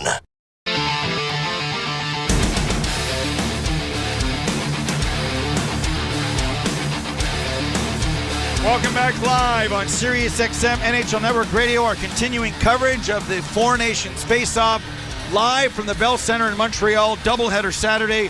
I'm Steve Coulias, along with Anthony Stewart. 3-3 in the third, Stewie. This game has exceeded our expectations. Definitely. We had a couple lead changes. We've seen back and forth. We've seen star players elevate their game. We've seen a goalie change. Definitely excited for the first 50 minutes plus. 8:35 to go here in the third as Esa Lindell. He and Nico Mikkola have played, and will half this hockey game. They dump it in. Jonas Brodin, who's been a factor in both games for the Swedes against Canada and here against the Finns, starts the rush. Zibanejad in over the line. Near side to William Nylander. Spins away from the back check. Tries to get it in deep, doesn't work. It comes to Mikko Rantanen. A curling shot down the ice that will go for icing. 8:07 to go. Face-off coming up here in the Finnish zone. Yeah, a little bit of a weird entry by Nylander, who's just almost so dynamic where it almost it's to a detriment. Comes in, spins off, just loses that puck as it goes back the other way. Let's see if Sweden now can capitalize on this face-off. Constructive criticism that he should take the puck to the net more and drop the left shoulder in the third period, but we've seen him make many great plays, elite plays, many times from that position. Swedes control the draw. Lucas Raymond being watched by Alexander Barkov. In to help out as Lindell gets it to Rantanen, and now he gets it out, and the Finns will change on the fly. Swedes turn it back up. Carlson, high flip into the near corner. In after it's Lucas Raymond. Gets to it first, back to the point. It goes off a stick, and Matthias Ekholm will have to regroup in his own zone. 7:35 to go here. Period number 3, Stewie. Puck comes to center for Patrik Laine. He goes off the glass and in as Lindell and Luostarinen are in after it. Puck poked back to center and into the Finnish zone where it's corralled by Henri Jokiharju, who's had a really good tournament, really good game. The clearing attempt goes off Lindell. He brings it back into enemy territory, throws it around the net to his Florida line mate. There's a chance right in front of the net. Luostarinen and Lindell trying to work some magic. Laine, far side, loses the battle to Lindholm, who goes glassing out. 7 minutes to go. Regulation time. Time is a factor for strategies, for numbers, Stewie, and everything else. Aho wins the puck battle in the corner. Tries to center, looking for Rope Hintz. Play was broken up by Lindholm, and he gets it out. 6:35 to go in the third. Niko Mikkola starting things out behind his own net. Up to Mikael Granlund. 4 points in 4 games since joining the Dallas Stars. They get all their healthy bodies back. Look out. Here comes Zibanejad. Look out. Solo rush. Gets it back to the point. Nylander picks it off. It was going to Brodin. Pinching in his Hedman towards the net. Looks like it hit something in front. Oh, it hit Esa Lindell, and it knocked his skate blade off. He's doing the bunny hop to get off the ice, and he does with no damage. Working on his single leg strength there as he lost his bleed. Good job. He got back there, and I think I counted 7 steps. Good distance there. Under 6 minutes to go. Puck dribbles in on Lankinen. He'll take no chances. And we get a stoppage. Swedes 3, Finns 3, 5:49 to go. This game is coming to you live from Montreal on Sirius XM, NHL Network Radio. The heartthrobs and the hair, the bad girls and the boy bands, plus guitars, lots of guitars. Oh, and the original MTV VJs. Mark Goodman, Nita Blackwood, and myself, Alan Hunter. If it was big in the 80s, it's on 80s on 8. And listen at home on Alexa, Google Home, smart TVs, and everywhere on the Sirius XM app. The big names are on NHL Network Radio. Connor Hellebuck of the Winnipeg Jets. Is there kind of a bigger picture that you're thinking about as you cherish that milestone, win number 300? Once it finally happens, you can breathe and realize that you finally achieved the few things that you've been setting out to. So I'm looking forward to the future of my career, and at this point, it's what's next. Sirius XM NHL Network Radio, Sirius XM 91, and the Sirius XM app. Hockey fans, listen in to NHL Network Radio, the on-ice leader for everything happening around the league. We've got the top stories of the day, the latest news and headlines, and comprehensive conversations with analysts, experts, and industry insiders. It's comprehensive hockey talk live from the Norwegian Cruise Line studios. All the action and excitement is happening on NHL Network Radio, Channel 91. Brought to you by Norwegian Cruise Line.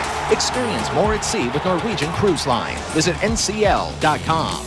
There are so many things in life when less is more. But on a Norwegian Cruise Line vacation, more is more. More to see, more to do, more to enjoy. More variety on board, more entertainment and activities. More incredible restaurants to satisfy any palate. Get more of what you love, including more value. Because you deserve more on vacation. Experience more at sea with Norwegian Cruise Line. Visit ncl.com, call your travel advisor, or call 1-888-NCL-CRUISE. Everything is better on ice. Right circle now to Marchand.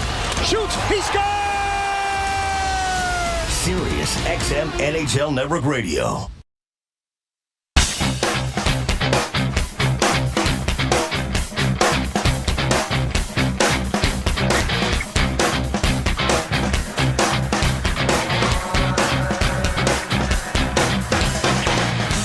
Welcome back to live action at the Bell Center in Montreal. Game 3 of the Four Nations Faceoff. Canada over Sweden, Americans over the Finns. This game, Swedes and Finns, is tied 3-3, period 3. Faceoff to the right of Kevin Lankinen. Won by the Finns. Capo Kakko, far side. Play is broken up as it comes to Barkov. Puck battle between Kakko and Forsberg. Won by the Finns. Rink-wide feed, Esa Lindell in his own zone to Niko Mikkola. They're going to play half the game as it's corralled by Capo Kakko, who started the third period on the number 1 line, offside there at the Swedish line. And just a quick sec here to talk about, sort of the impact of this tournament. And here we are with 2 non-traditional North American teams playing in this tournament, and the crowd is into it, singing Sweet Caroline 20 seconds into play. So if there's any, discussion on the impact of this tournament, kudos to the NHL and the league, as it's been an amazing event so far in the first 3 games. Yep. I go back to the 2014 World Cup. I think that was a bigger tournament, longer games. You have Team Europe. Here's a great chance for Capo, and he hits the goal post. Capo. No, that was Roope Hintz. Roope Hintz hits the post on a broken play. Stewie, what happened behind the net? Well, the puck was rimmed there, and it sort of got a little bit pinched through Carlson's stick, and it popped out right to a streaking Roope Hintz, who looks like he hit just the outside of the crossbar, and that's Hintz. He's most effective when he's driving that net, and he almost had the game-winning goal here. Linus Hallmark has stopped 11 of 12 since he's come in. I don't know if he kisses his posts or crossbars like Marc-Andre Fleury does, but with 5:10 to go, my friend, we're basically in overtime anyway. And I'm the worst at predictions, but I'm going to predict it's going to be an ugly goal on a bad bounce, or it's going to hit a stick or a redirect. I don't think it's going to be a highlight reel goal, as this has been a tight checking game on both sides. 7 years in Dallas for Roope Hintz. Taking the draw here, but he's been a winger here tonight with Aho and Mikael Granlund. Here comes Mika Zibanejad in over the line. Right wing circle, lets a shot go. Blocker saved by Kevin Lankinen. There's it, winning the draw. Quick up, quick out. Boy, the elite level skill. These two teams is a treat to watch. You were talking about the crowd. You look around, it feels like it's a Montreal Canadiens game. The attendance has been outstanding so far as Aho has a breakaway. Aho being caught by Ekholm at the very end. There's that long reach coming into play. Laine! Oh! What a save by Omark. Laine had the game perhaps on his stick. Finland turning it on. 2-3 scoring chance in the last minute as they're really pushing what it looks like for a regulation win. What would have happened there if Laine buried that in front of this crowd that's basically cheering on everyone except William Nylander, I think. Or Toronto, maybe. If you play for blue and white, you're person non grata in this building. Losterinen behind the net. Gets it back to Nico Mikkola, his Panther teammate. Another Panther behind the net is Lundell, but he can't get to it. Hedman does, and Bratt starts out the other way. What a year 63 is having with over 60 points. Magic with Jack Hughes and company. Under 4 to go here now. Here's Capo Caco at center, in over the line to Barkov. Barkov tries to go through 1, 2, 3. That doesn't work. There's a chance for Capo Caco again. He's all over it. Where was this as a New York Ranger? Here's Mikko Rantanen. Fires it wide. Mikko Rantanen as the Finns finding lanes and avenues to the net. The other way, Arvidsson with a shot that's way high and wide. And a big body check by Rantanen on Gustav Forsling as offside is the call. And we're getting more physicality late than we did early. Yeah, you saw at the beginning of the shift there, you saw Laine getting mixed up with Eriksson Ek. And at the end, Rantanen not shy to throw a big body check there. These two sides showing that they're not very fond of each other, as cooler heads are not prevailing with 3 minutes left in a 3-3 hockey game. Elias Pettersson, Elias Lindholm. Faceoff controlled by the Swedes. Carlson gets it in at center. We're approaching the 17-minute mark here as Carlson has it at the right point. Lets a shot go, save, rebound for Nylander. He couldn't get his stick extradited from Henri Jokiharju. And back come the Finns. Roope Hintz chipping near corner and chasing. Down to the ice goes Oiler defenseman Mattias Ekholm. Aho comes away with it near side for Matt at the left point. Plays it behind the net for Roope Hintz. 2:45 to go, period number 3. 3 points for a regulation win, don't forget. Carlson blocks the shot, gets it back to Ekholm behind his own net as the Finns change on the fly. Stewie, as I said earlier, we're basically in extra session time anyway. It looks like it's going to be that way with 2:25 left in this period, but it's not due to a lack of trying as Finland's making a late push. We've got a gloved pass to a teammate, as I believe that was Jesper Bratt, batting it down to, I think it was Raymond. Nonetheless, we have a stoppage. Kevin Lankinen and Ullmark have both played very well. Especially in this third period, both dialed in. A bit of a rebound there on the Carlson shot there into the middle, but both goaltenders seem like they've been wanting to be difference makers as they have a making for an overtime period coming up. Faceoff controlled by the Finns. Lankinen dumps it in. Goes around the boards to Hedman. Outlet pass to Lucas Raymond. In for Bratt with speed. He's got Joel Eriksson Ek in front of the net. He elects to go short side shelf. Trying to do what so many NHL players do now is thread the needle, but Lankinen says no. Very, very tough to beat some goaltenders that really have that size, like Lankinen and Ullmark. I played for Craig Ramsey, and he said when you're coming wide like that, there's nothing better than the pass off the pad. You have a guy streaking in there to the slot, pass that off the pad so it kicks out. Very, very tough and difficult to beat goaltenders from that angle's top shelf. Some of the elite players can, but you got to play the percentages there, in my opinion. 1 minute and 58 seconds to go. As after the whistle, there was a little NHLPA union meeting saying, pretty good tournament. We're playing for free, so hopefully there's a lot of money in the NHLPA coffers at the end of it. Meeting of the truculents in front of the net. Face off to the right of Kevin Lankinen, and what a story he has been for the Finns. Getting the start here. Finns win the draw. Capo Kakko can't get the outlet feed. It comes to Raymond with a shot. Glove hand save by Lankinen. He'll hang on with $1:50 to go. Was that Capo Kakko's fault, or was the pass too hard on the outlet? A little bit of both. They say the saying goes, you cannot make a bad pass to a good player.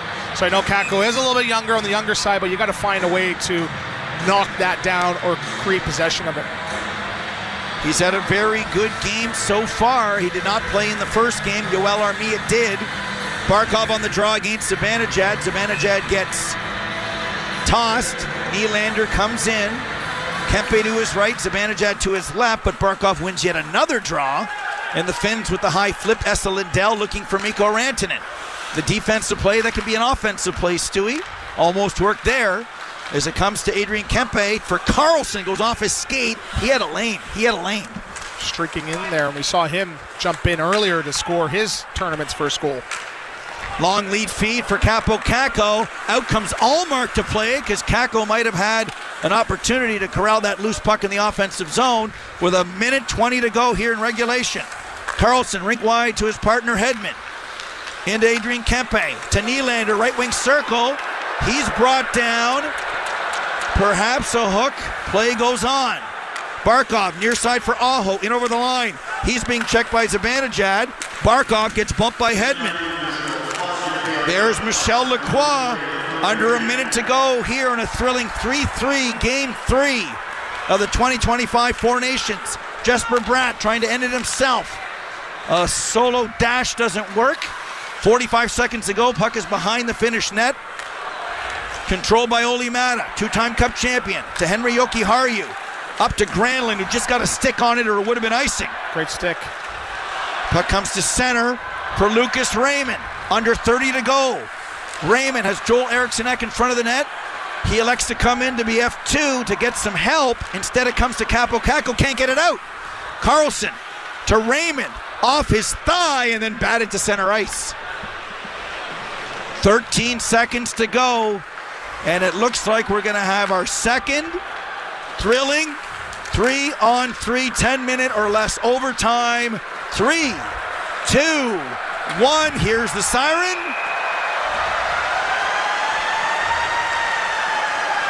And we're going to overtime unless you pull your goalie in overtime, which might come into play for Finland. I'm not doing all the math, but it might. You got 1 point in the bank if you want it, but like at the NHL level, you don't have the points until it's officially over because sometimes late in the year, you pull your goalie, they score into the empty net, you don't get the bonus points, Stewie. Yeah, well, math is not my strong suit, and I'm jumbling my brain just trying to think of the math on what Finland needs to do to stay in this tournament. So we'll see what they do. They could pull their goaltender, but anyway you dice it, it's been a great game. Chess match in this third period where it could have gone either way. Shots are 22-20 after 3 periods in favor of Sweden. Both teams have had their opportunities. Finland came on a little bit late in that third period, 2 or 3 opportunities to take the lead and ultimately win the game. But both goaltenders in Lankinen and Ullmark have come up big in this third period. Should we do overtime winners? Who do you got? I think somebody else already does that. I don't want to. Is that already trademarked? I don't want to. Yeah, I'll let you pick. No, we'll skip that here. You brought it up. Take somebody. Gut feeling. My gut, I'm going Laine. I'm going Laine for Finland. And with Sweden, you know who I've seen come up many a times in this big moment, and I'm going to call a breakaway coming up. I could see it being William Nylander on the other side for Sweden. Okay, so you go first and take Laine and Nylander. Okay, there you go. I'll look at Henry. No, I'm just kidding around. I will go with Sebastian Aho. Okay. And Lucas Raymond. That's a great choice in Raymond. He's been all over the ice this whole entire tournament. And again, I use the term underrated many times throughout this broadcast, but it's just funny, there is a lot of superstar status, but in coaching some young players, I love those players that aren't necessarily those superstars or the most talented. They just play the game at both ends of the ice, hard checking. They can get it on the forecheck. They can make the toe drag. They can do whatever they need to do. And Lucas Raymond is one of those budding guys where, I could see him coming out of his shell and becoming a superstar in the next 2-3 years for this Detroit Red Wings team. And of course, if you listen to the power play, Bruce Bolton, and Bruce is up here, Peter's down as we have the doubleheader. Who do you like? You copying me? Matt Sundin doesn't play anymore. No, he's retired. Okay, forget it. We mentioned earlier the Swedes are 9-3-1 against Finland. They've played to one draw. That was in the Canada Cup. There will not be a draw here today as Barkov and Zibanejad are on. Mikko Rantanen, Barkov, and Esa Lindell. Hedman, Lucas Raymond on with Zibanejad. Barkov wins the draw and gives it away. Raymond off the draw has Zibanejad. Oh my God, what a save by Kevin Lankinen. It's a 2-on-1 the other way. Lindell to Barkov, who won the draw, but Raymond got to it first. Rantanen bumped off the puck by Zibanejad. And we are off to the races. Lucas Raymond spins backward. Rantanen gets a change in. Gustav Forsling comes onto the ice. Wow, what a chance just like that, Stewie. Almost iced it right off the face-off. 10 seconds into this overtime period. Guess who has the puck? William Nylander working in on Lindell. His backhand goes weak and wide. Sends it back to the point. Nobody home, so it comes out to center for Gustav Forsling, being watched by Sebastian Aho. Up to Jesper Bratt. Drops it for Nylander. Through center and over the line. Leaves it for Bratt. Bratt in the slot. Still has it. Goes around the net. Has a wraparound attempt. Doesn't elect to try it. Gives it to Nylander. Shot is blocked by Rope Hintz. Aho has it. It's a long shift for Aho, so he's going to hold it behind the net. Start out now, but I'm assuming get a change in. But I thought Marner was changing, and instead he won the game in overtime. Here's Mikael Granlund. Around the net, lost the handle momentarily, then gets checked by Forsling, who gets it back again. Now Aho will go to the bench. 92nd in the book so far. Yeah, it's been all Sweden so far through the first minute and a half. Adrian Kempe in over the line, cuts to the net. Oh, it went right through the crease. Kempe with a great chance to win it. 3-on-1 for the Finns. Granlund shooting, scores!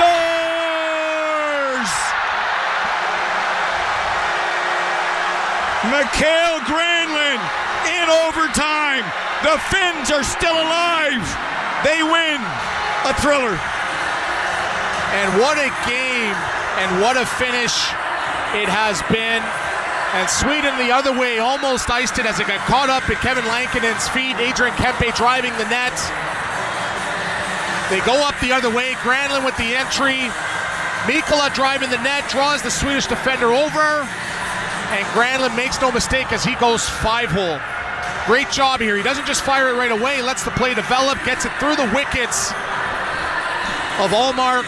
And as you mentioned, Steve, the Finns are still alive in this tournament. What a game, Stewie. So we've had 2 3-on-3s. One ends in almost 2 minutes. The Marner game was 6:06, which wouldn't happen in the NHL. And I thought Adrian Kempe was going to score that goal. Kevin Lankinen could have kicked it in his own net. He had great speed driving wide and cutting in and big body. And Lankinen coming across, he got caught up in between his pads. And if he would have maybe moved his foot a couple more feet, it could have ended up in the net. But again, that's hockey.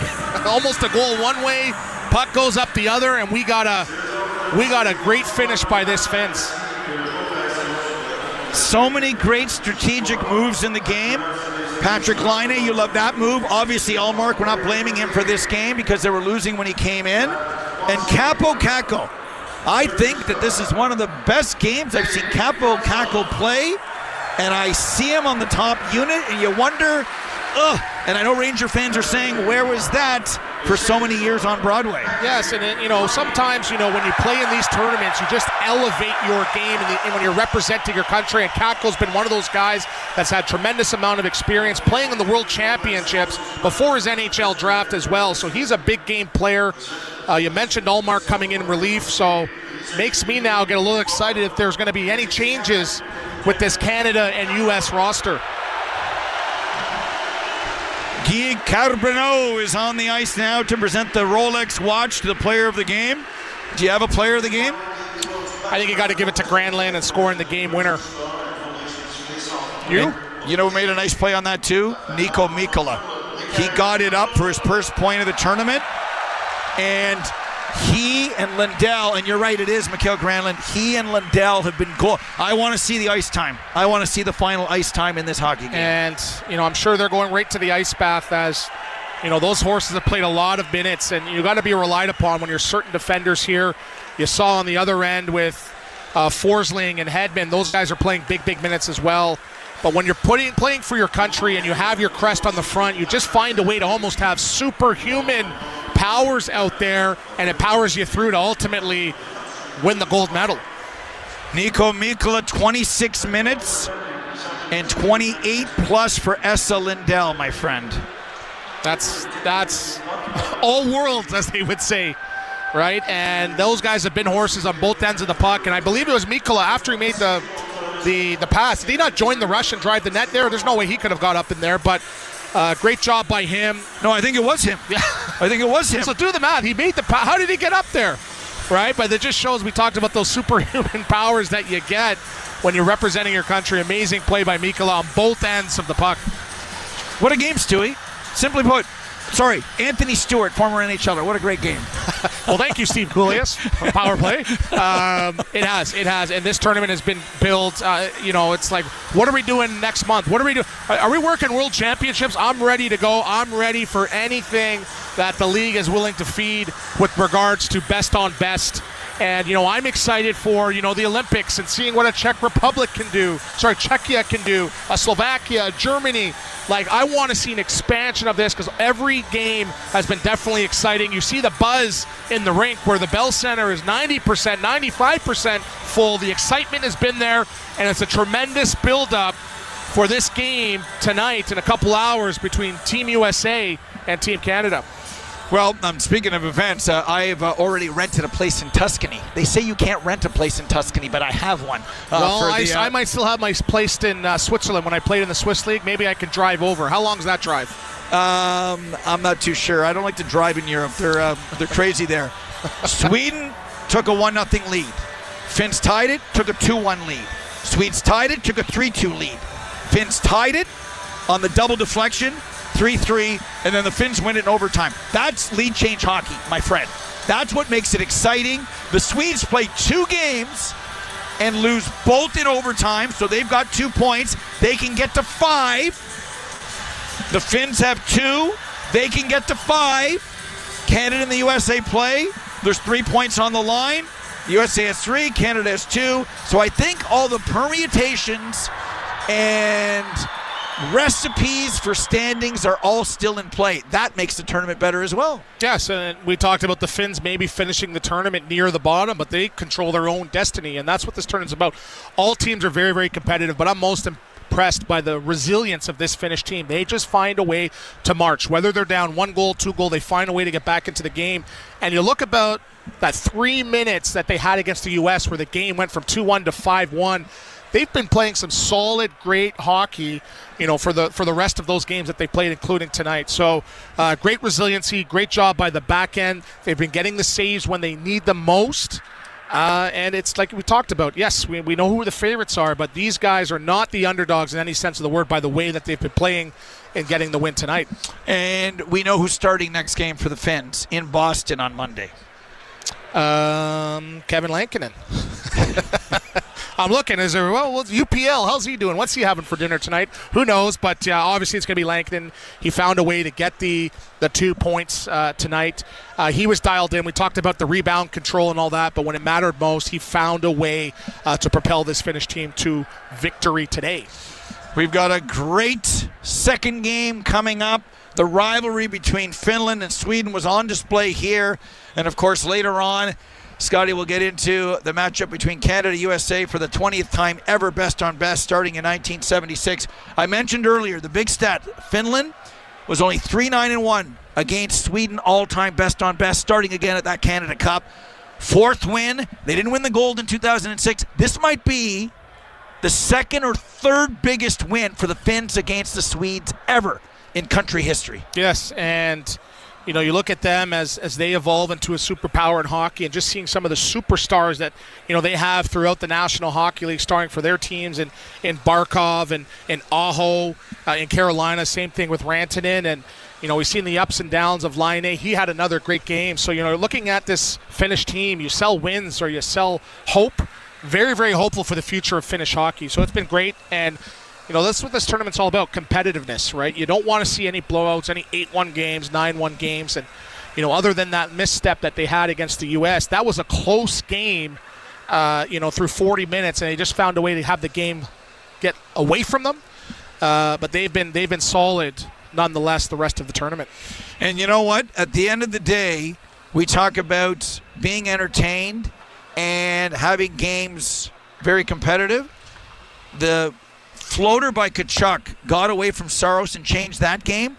Stewie, we were this close to the Finns going into the dressing room up 2-1, and then the late penalty which blew it wide open. So minus 1 period of the 9 and 2 overtimes of the 11 periods here, we have seen very competitive hockey, and to a point for the most part that anything could happen at any moment, and it happened again here today. We've got 2 games that have already gone into 3-on-3 overtime. And are you predicting some more overtime magic? Is that what you're saying, Cools? But I'm just trying to look into the crystal ball, but It's not in the booth. Peter took it when he left, so I'm not really sure. But could you imagine this building? Okay, right now, who's on the ice to start that overtime? If tonight, at the 60-minute mark, we go to 3-on-3, who are the players on the ice, assuming Makar is not sick? He's a game-time decision. I think it's going to be McKinnon, McDavid, Makar. The Monstars of Team Canada will be out there. And then I'm probably going to be going Eichel, Hughes, maybe a Werenski. No Matthews?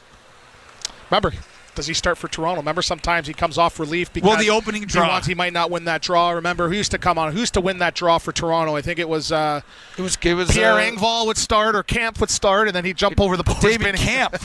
It's been David Camp at times. I'm not big on that strategy, but I'm not sure the analytics on that, but I don't think it's going to be Matthews. But either way, you can have 4 or 5 different lineups, and they would not be wrong, Cools. Good stuff. We hit the break. When we come back, Scotty Laughlin with the post-game show.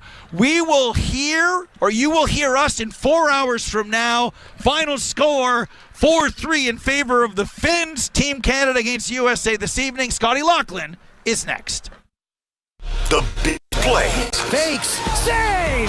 Samsonov. Yes. Timing gets filled in at center ice. Goals. Better in front point. Score!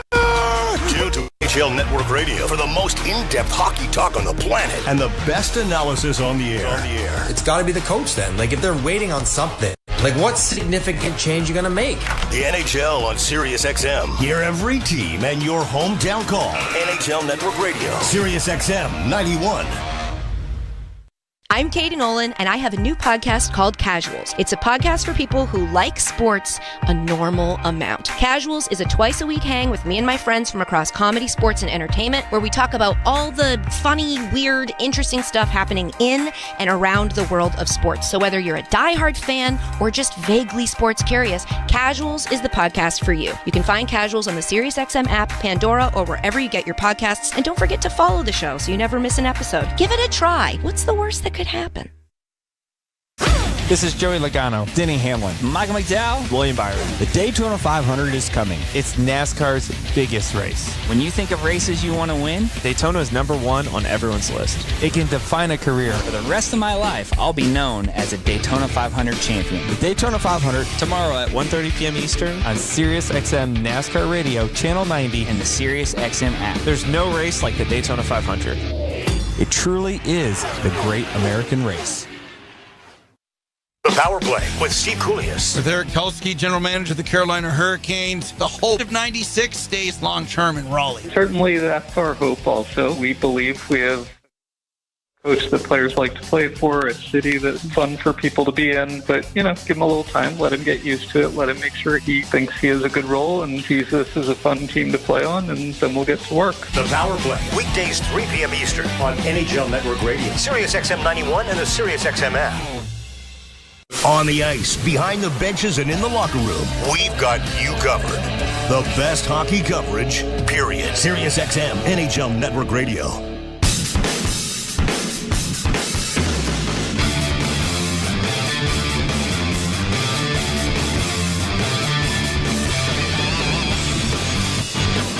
Welcome back to the Bell Center. Scott Laughlin here with Dennis Bernstein from the fourth period. You're listening to the Four Nations Faceoff postgame report right here on SiriusXM NHL Network Radio. It was the one that Finland absolutely had to have.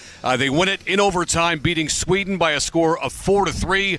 Mikael Granlund scores from Big Nico Mikkola, and he wins it at 1:49 of the extra period. One of the goal scorers for Team Finland is joining us now as we head back downstairs here at the Bell Center. Anton Lundell from Team Finland. And Anton, first off, thanks for your time. Secondly, congratulations on the win. How big was this for your club to win to make Monday worth a whole bunch more? Sorry, can you say that again? I was just saying, Anton, first off, congratulations. Thank you very much for joining us. And going to Monday, I mean, you guys needed this one. You needed this to make Monday matter. How big was this from your perspective as far as your team winning? Yeah, I think you said it really well. We had must win to have something play on Monday against Canada, and that happened, and we are excited for upcoming game against Canada. Well, tell me about this effort, too, that you guys had, because you had a really good first period. You chased their goaltender, Philip Gustafsson. They come back, of course, and they make the goaltending change and get a spark from that. This was your traditional Swedish-Finnish-type hockey game, wasn't it? Yeah, of course. The momentum shift for both teams. It was a tight game. I really enjoyed it, and luckily we were able to close it on our team. Well, on your goal, obviously, your teammate set you up nicely as well. So congratulations on all that. We'll let you get on with your day, and we'll see you in Boston. Thanks for joining us. There he goes, Anton Lundell from Team Finland. So it's 4-3. Team Finland beats Team Sweden in overtime on the marker by Mikael Granlund. As I mentioned, DB Dennis Bernstein dropping by to join us. And, well, if that's what we're in store for the rest of the day on what we're calling Super Saturday, sign us up, because that game was worth the price of admission. That game was worth the wait. What an hors d'oeuvre ahead of the main course at 8 o'clock Eastern. Just a rivalry game. And you know what? I have to put more respect on Finland. I thought they didn't have a shot today. I didn't think they have a shot in the tournament. And again, they're pesky. They found ways to win, Scotty, and it's a testament to how they play, their structure, and they got some saves from Lankinen. And that was, I think, one of the keys as well. Well, that was the thing, too. And you looked at Sweden, and they had their opportunities even early in overtime, DB. Yep. You made reference to the fact that Zibanejad was stopped in overtime by Binnington. He was stopped in this one on a great save by Lankinen. Yep. So Zibanejad, who opened the account in this game, was off the score sheet when it mattered most. And I think what we saw from Finland tonight was more of what we expected to see in the game against the U.S. going back to Thursday night, and that is their best players stepped up today. Yes. Like Mikko Rantanen was almost invisible. He was. I thought against Team USA. Great. They checked him right into the game. They did. Barkov was much better today. He was. Patrik Laine with a multiple-point performance gets the game's Almost second won the game star. late. Exactly. Absolutely. He was much better today, too. So the players that Team Finland needed to step forward, I think they did exactly that this afternoon. It's funny. I was running down the elevator with Bruce Garriers from the Ottawa Sun between periods, and he said, you can't trust the Swedes in international play. Mm-hmm. What is it? They can't find. Even Stu just said they find ways to lose. Right? They're the better team. And again, this is not a goaltending tournament. They went back to Ullmark, who played better than Gustafsson. I don't think that it was that bad, but it's going to be interesting to see. But the Swedes can't find a way. But now this win. Scotty, you have three teams with 2 points. It really sets it up very like they could have devised a better. If you wrote the script, Scotty, right now before USA Canada, you couldn't have wrote a better script with everybody still has an opportunity to be in the final. Yeah, we'll talk further about the permutations of this victory for Team Finland today and what it means going towards Monday. And of course, all eyes on tonight. Canada versus the U.S. Puck drop is shortly after 8 o'clock Eastern, right here on NHL Network Radio, Sirius XM. I thought it was interesting. Going back to the first period when Finland chased Gustafsson. Yep. And so I came on, and you likely didn't hear this, but I came on to do the intermission report. Right. And as soon as they got the second goal on Gustafsson, I started to think to Monday, and I started to think that Linus Ullmark is going back to Boston. Yep, sure. That might be a spot where they can make the goaltending switch because 2 goals on 4 shots in the first period, that was tough for Gustafsson to try to work through. And I thought that they would make a change going to Boston for Monday because Ullmark knows the building, he knows the city, he feels right at home there in Boston. Why not go back to Ullmark for Monday? I thought the goaltending change was going to happen. They said, you know what, we're not waiting until Monday. Okay, we've seen enough here in the first 20 minutes from Gustafsson. Saw something that made the change. 2 goals on 4 shots, and here comes Ullmark. And I thought that initially sparked the Swedes, too. I mean, they came back and tied it, took the lead at 3-2, and obviously they were a better team from that point forward. And Ullmark, truth be told, I thought played a fairly decent game coming in cold off the bench. But in consecutive games, slow starts for Sweden. And they didn't shoot the puck early. Like I have notes in cap letters, shoot the puck, Sweden. They refused to do it, and once they started shooting the puck, they got back in the game, rallied to tie the game, and then obviously went to overtime. But yeah, the slow starts have been a quandary for Sweden. Yeah, great point by you because they were down 2-0 to Canada after 20, and they could have been down even more than that if not for Gustafsson going back to Wednesday night. They're down 2-1 after 20 here, and this one come back to take the lead, as we say, in the second period with what they had to offer, and then the game basically went to overtime. Great opportunity, I thought, for Barkov, too, coming out of the penalty box right after Finland had killed off his penalty. Barkov escapes the sin bin, and he's home free on a breakaway, only to be turned aside. So he missed that golden opportunity. You're wondering, okay, does that affect Finland here? And like we say, I mean, credit them and credit Lankinen for making some big stops and just allowing the Finns to get away on the odd man rush that it took to win the game, and Granlund said, I'm not going to mess around with this. I don't think you want to be worried about fancy drop passes or risky cross-ice passes in overtime when it's 3-on-3 because... Puck on the net. Absolutely. Make sure you hit the net, too, because if you miss, as we know, it kind of rims around, and you could have odd-man rush going back the other way. But this was an odd-man rush, and Granlund said, I'm going to take care of this, and he put it right through Linus Ullmark to win it for Finland. And Kempe almost scored on that scoring sequence. He almost got it at the net. There was a little scramble in front of the net. They went the other way, and Granlund went 5-hole and beat Ullmark to win the game. Yeah, big win for Finland. They're still alive. They're still in it. Great to see. Monday, they will be playing for something against Team Canada. They're skin in the game for all these teams going to Boston. It's fantastic. They're absolutely in it. And so let's talk about the permutations. You and I just trying to work this out. Now, hypothetically speaking. I'm not great at math, Scotty, so help me out here. Neither am I, but by process of elimination, I think we'll come up with something here. It'll be good. Some sort of a summary. So, hypothetically speaking, if Team USA wins in regulation tonight, you can give them 6 points. Yep. They basically clinched a spot in Thursday's final at TD Garden in Boston. Yes. Should Canada get 3 points, they would have 5, and they would all but get to the final assuming on Thursday. They would beat Finland on Monday. And getting back to what I mentioned as well, if the Americans win and get the 3 points tonight, you'll have 3 teams, count them 3, that are stuck on 2. So the U.S. would go to Thursday, and they would be awaiting whomever. The results on Monday from Boston would tell the tale. That doesn't help with scouting, Scotty. You got to scout 3 teams then. As to who they face in the championship coming up on Thursday, too. So, look, a lot to play for tonight for Canada and the U.S. as we look forward to that for sure. But like I said, I mean, if you missed this one, you missed something special. This was a great game between Finland and Sweden. You and I were talking as well. I just love the atmosphere, not only in the city, but in the barn here too. Oh, no question. And you know, whether it's stoppages in play, commercial breaks, TV timeouts, the songs they play, the people singing, there's just nothing like Montreal. I suggested to you, DB, that I don't think there's another market in the National Hockey League that would be better served to host an event like this. When you're doing something like this, it's got to be held in Montreal because the fans buy into it big time, and it's such a great atmosphere. I mean, we saw a lot of Swedish sweaters in the crowd. We saw fewer Finnish sweaters, but still they had their little pockets of support along the way. And then you've got fans who are quite frankly neutral, just wanted to see a good hockey game like you and fans I. with the Habs jerseys on, who just want to see, and they saw a great game. The building was full for a 1 o'clock game. It was the perfect lead into what we anticipate at 8 o'clock Eastern. Super Saturday is what we've been calling it. That was the lid lifter. We've got the curtain raiser coming up in a little bit. Team USA versus Team Canada.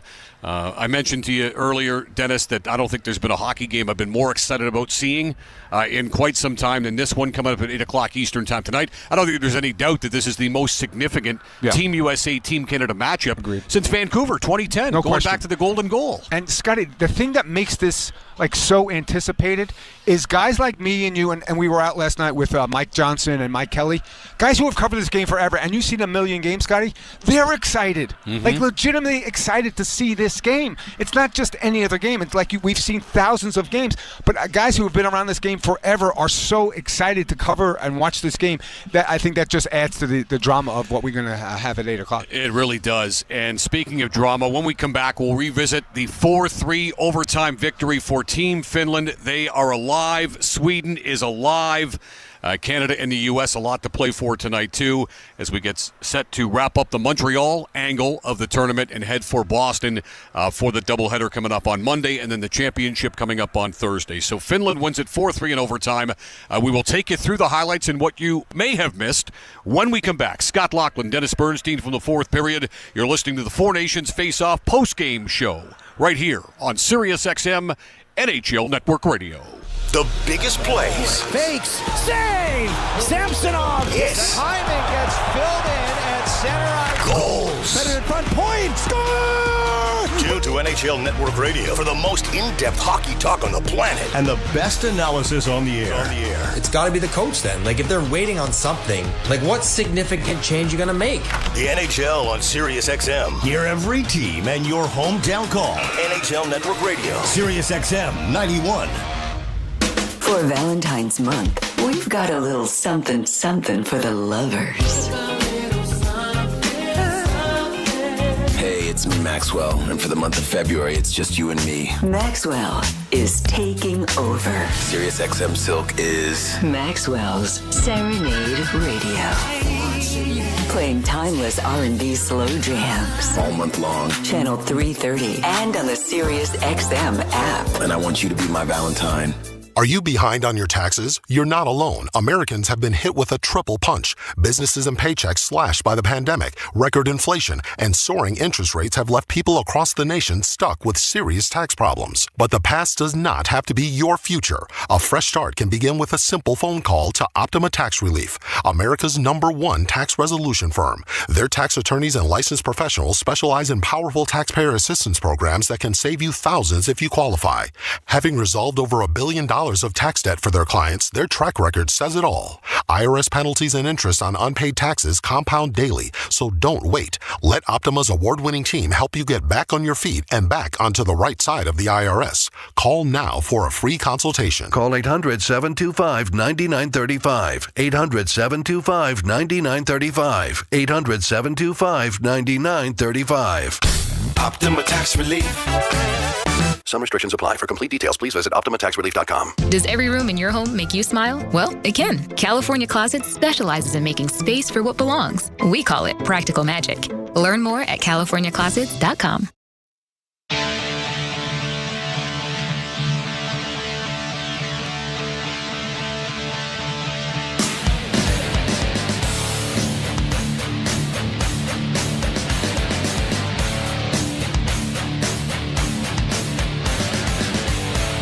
Welcome back to the Bell Center here in Montreal. You're listening to the Four Nations Face-Off postgame show here on SiriusXM NHL Network Radio. Scott Laughlin alongside Dennis Bernstein from the fourth period. What a thriller just wrapped up a short time ago here inside the rink. We saw Finland outlast Team Sweden, winning it by a score of 4-3 in overtime. We talked about it. For Monday to mean something for Team Finland when they take on Team Canada, they needed to somehow, some way, find a way to beat their arch rivals from Sweden. And while it didn't look good being down 3-2, the never-say-die Finns would come back, and they would take care of business in the end. So just in case you missed it, just in case you're just joining us, let's go back to the start of the hockey game and tell you how we got to where we got to in the end. And it was Sweden who jumped out on top just over 8.5 minutes into the hockey game itself. Right now we hand it over to Steve Kulias and Anthony Stewart, who had the call on the opening goal of the game by the Swedes. Barkov muscles Nylander off the puck, tries to kick it out, he can't, wins another battle with Nylander, who gets the puck back again, leaves it for Zibanejad, who scores! Mika Zibanejad on the turnover, and the Swedes lead 1-0. Yeah, the puck just basically found its way into the slot area, sat there, and was just asking to be shot. And it was Mika Zibanejad who put it through a defender and passed the goaltender Lankinen, and it was 1-0, unassisted. That goal coming at 8:35 for the New York Rangers centerman. The guest that we just had off the top, Anton Lundell, would equalize for the Finns, and it was Panther-on-Panther chemistry that, as Steve Kulias would tell you, would come to the surface. Laine, great breakout to spring a 2-on-1. Luostarinen over to Lundell. He scores! The two Panthers on the same line combined. Anton Lundell and the Finns respond. It's now 1-1. All right, Lundell gets it from Luostarinen. Just a great feed by Big 27 over to Lundell. He converts. Patrik Laine, the Montreal Canadiens winger, picks up his first assist of the afternoon. It was 1-1 at that point. Now, late in the first period, the Finns would find themselves on the power play. So Victor Hedman tripped a Finnish player, and that put the Finns on the power play. We've talked so much about their 5-forward setup on PP1 on their first power play unit. They were thrust into action in the waning moments of the opening stanza. They're set up in the 1-3-1. Aho, near side to Laine. In his office. Rink-wide feed. They score! Rope Hintz at the side of the net. Or was that Rantanen? No, Mikko Rantanen finally on the board. And it's 2-1 Finland.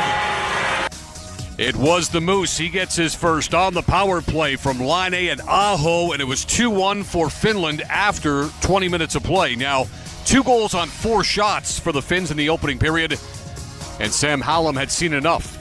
They hooked Philip Gustafsson, and in would come Linus Ullmark to make his first appearance of the tournament. Again, I would expect him to start coming up on Monday night against Team USA at TD Garden, a place he knows very, very well. So it was 2-1 after 1. Shots were 8-4 for Sweden, but no matter. Linus Ullmark to start the second comes on in goal for Team Sweden. He made a big-time stop off Gus Forsling, as it turned out, a little ways in. In fact, it was Forsling who actually hit the iron, and then a little bit later on, Ullmark came up with a big stop of his own again to introduce himself to the game. That being said, as we continued on in the second period, Lankinen with a bit of a bag of loose toys, as it turned out, because it was Lucas Raymond with the shot that Lankinen could not corral. He couldn't really put the clamps on the rebound. The puck was just sitting there, and the Swedes would come back to tie the game at 2-2. To Forsberg, tips it for Lucas Raymond with a shot through a screen. Lankinen the save, they score! Rasmus Dahlin pinching in from the left point. He scores to make it a 2-2 game here in Montreal. Yeah, the Sabres captain cashes in. Joel Eriksson Ek with a great play. Puck loose after Raymond's shot couldn't be corralled by Lankinen. Loose rebound. Ek just taps it with one hand on his stick over to Rasmus Dahlin, and he slots it home. It was 2-2, 5:06 into the second period. On we go now, just past the midway mark of the second period. And it's the Swedish team seizing the lead, going up by a score of 3-2. William Nylander with speed, 3-on-2 for the Swedes and over the line. Nylander, nice dish to Carlson, who scores! Wow! Nylander to Carlson, and the Swedes regain the lead. It's 3-2. Yeah, just that odd man rush that was described there. Erik Carlson gets the goal from William Nylander, who once again tonight was expectedly booed every time he touched the puck. He plays for the hated Toronto Maple Leafs after all, and it was a 3-2 lead for Sweden at that point. But before the second period was over, the Finns would come back and they would respond, and it's a guy that you don't usually expect to see a lot of in terms of high-skilled plays, with all due respect. The veteran Olli Maatta is front and center and setting this one up for Finland. Mikko Rantanen spins away from one, gives it to Maatta in front, they score! Capo Kakko was on the doorstep.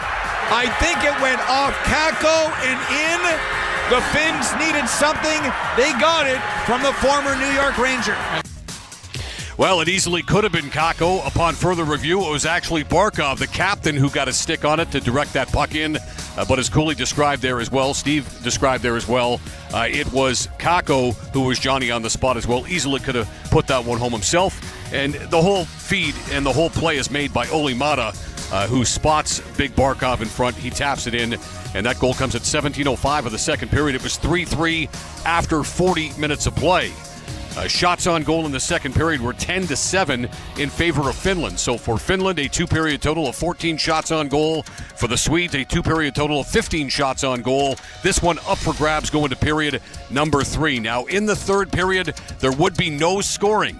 Just over 6 minutes in, however, it was Barkov who went to the box. The captain for Finland took a hooking penalty. They killed it off, and not only that, when Barkov came free, he was out of the box and in on a breakaway. He would be turned away as it actually resulted in a big stop by Linus Ullmark to keep the game tied at 3-3. And that would be the way that it would stay tied after 60 minutes of time. So once again, like we saw with Sweden in their opening game against Team Canada, tied at 3, having to go to 3-on-3 overtime for 10 minutes or less. And that's when this happened. Adrian Kempe in over the line, cuts to the net. Oh, it went right through the crease. Kempe with a great chance to win it. 3-on-1 for the Finns. Granlund shooting, scores!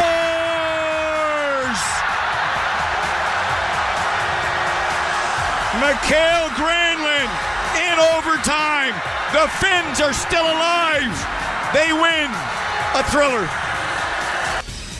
Well, that's the thing. It was an odd man rush coming back the other way, and as DB and I just talked about in the opening segment here of our postgame show, we touched on the fact that Granlund was going to take matters into his own hands, fired it on an odd man rush. He puts it right through Ullmark to win it for Finland, the one that they had to have, they got. Finland 4, Sweden 3, so back-to-back 4-3 overtime setbacks for the Swedes. As Dennis pointed out as well, another tough start in the opening period for Team Sweden, as it turns out. Granlund from Mikkola, and that's the game-winning goal. Shots on goal, by the way, in the third period were 7-6 for Team Sweden. Shots on goal in the overtime period, 2-1 for Sweden. Final shots on goal, 24-21 for the Swedes, but no matter, that one shot that Finland got in overtime, Dennis. Yep. The one that got through Ullmark at 1:49 of the extra period, that's essentially the only shot that really mattered. Absolutely. And, you talk about goaltending in this tournament, and I'm going to, when we expand it, Russia won't get in, right, for obvious reasons. But remember, who do they have? Vasi, Igor, Bob, and Sorokin. That would be a pretty good lineup for goaltending. So, again, I don't think any of these teams, whoever wins this tournament, Scotty, it's not going to be through goaltending. What I've seen in the first 2 days of this tournament, I think it's the team that's going to be the more offensive. And when I look at the board right now, and I see Sweden 24 shots on goal, like north-south, no, this east-west stuff. Like when you lose games in the NHL, Scotty, it's because you play east-west. They weren't direct enough to the net, and I think really early on, Lankinen looked a little shaky early on. And I think the first goal by Lundell, that really helped them get back in the game. Okay, I was a little nervous, but now it's 1-1, and let's go forward from there. So I think this Sweden, they're just approaching the game. I just think it needs to be better once they get to Boston. Look, I agree with you on Lankinen. I thought he did look a little bit different than we've seen him for the most part look for the Vancouver Canucks. He looked unsteady. He looked a little unsteady on his skates, and you go down 1-0, first couple of shots, and then you get a goal and say, okay, now it's even, now I can get to my game. Yeah, and again, at the other end, Philip Gustafsson, not very good at all. 2 goals on 4 shots, and Sam Hallam was not going to mess around because this game meant a lot to Sweden also. Based upon what happened and losing in overtime to Team Canada getting just the 1 point. going back to Wednesday night. Now they add another point to their total. They've got 2. With the overtime win, Finland's got 2. As we know, Canada's got 2 with an opportunity to get more tonight if they can beat Team USA. And the U.S. is on top, relatively speaking, with the 3 points that they've got. Of course, coming off the victory over Finland 6-1 on Thursday night, too. Yep. So, like we said, it's worth reiterating once again that there's going to be something for pretty much every team to play for coming up on Monday, right? And the funny thing is, Scotty, Finland and Sweden each have 2 points.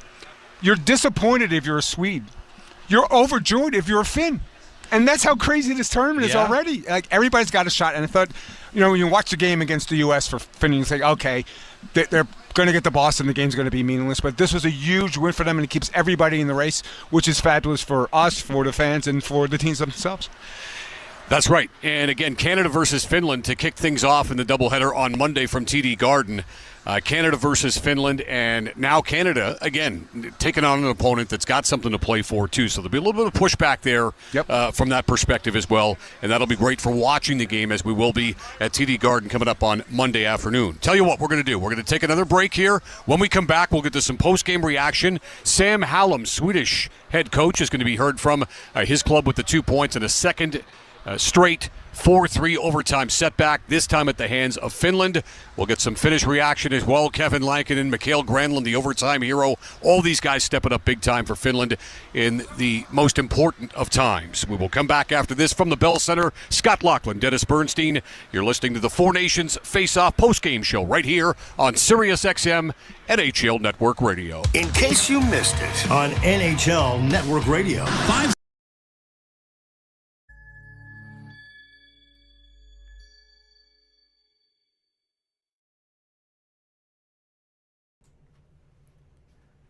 Cheers, Insiders, hockey fans. Thank you so much for hanging out with us tonight. Just by being here, you are making a difference with our donation every single game to SickKids Hospital in Toronto. SickKids has affected my life because I wouldn't be here today if it was not for the work that they've done. And I know that it's affected a lot of your lives as well as extended family members. Anyways, I just wanted to say we wrapped up the football frenzy where we did every single game of the college football playoffs and the NFL playoffs live and hung out together and had a good time, kept it classy, and now the donation's over $1,200. Get ready for March Madness, everybody. We're going to be starting up a campaign for the 2025 Create 100K. Go check out the community posts and you'll see the 2024 results after the MLB playoffs. Let's get back to the hockey. Good luck to your team. On-demand TV for an unbeatable price. You'll get top channels like MTV, VH1, AMC, Discovery, BET, and more. Plus the entire AMC Plus library, all for just $28 a month. Watch Philo with your laptop, tablet, phone, or TV, and stream on up to 3 devices at once. Create multiple profiles, so you'll never have to fight over what to watch again. And you'll get an unlimited DVR, so you can save all your favorite shows and movies for up to a year. This season of Drag Race is pouring on the twists, and Philo is bringing it to you for an unbeatable price. So get ready for the splashiest extravaganza yet and start watching the new season of RuPaul's Drag Race live on MTV with Philo today. Visit philo.tv to get started. That's PHILO.TV. Keep your car running smoothly with Meineke. From brakes to tires, engines, oil, and AC. Trust your keys with Meineke, doing car care right.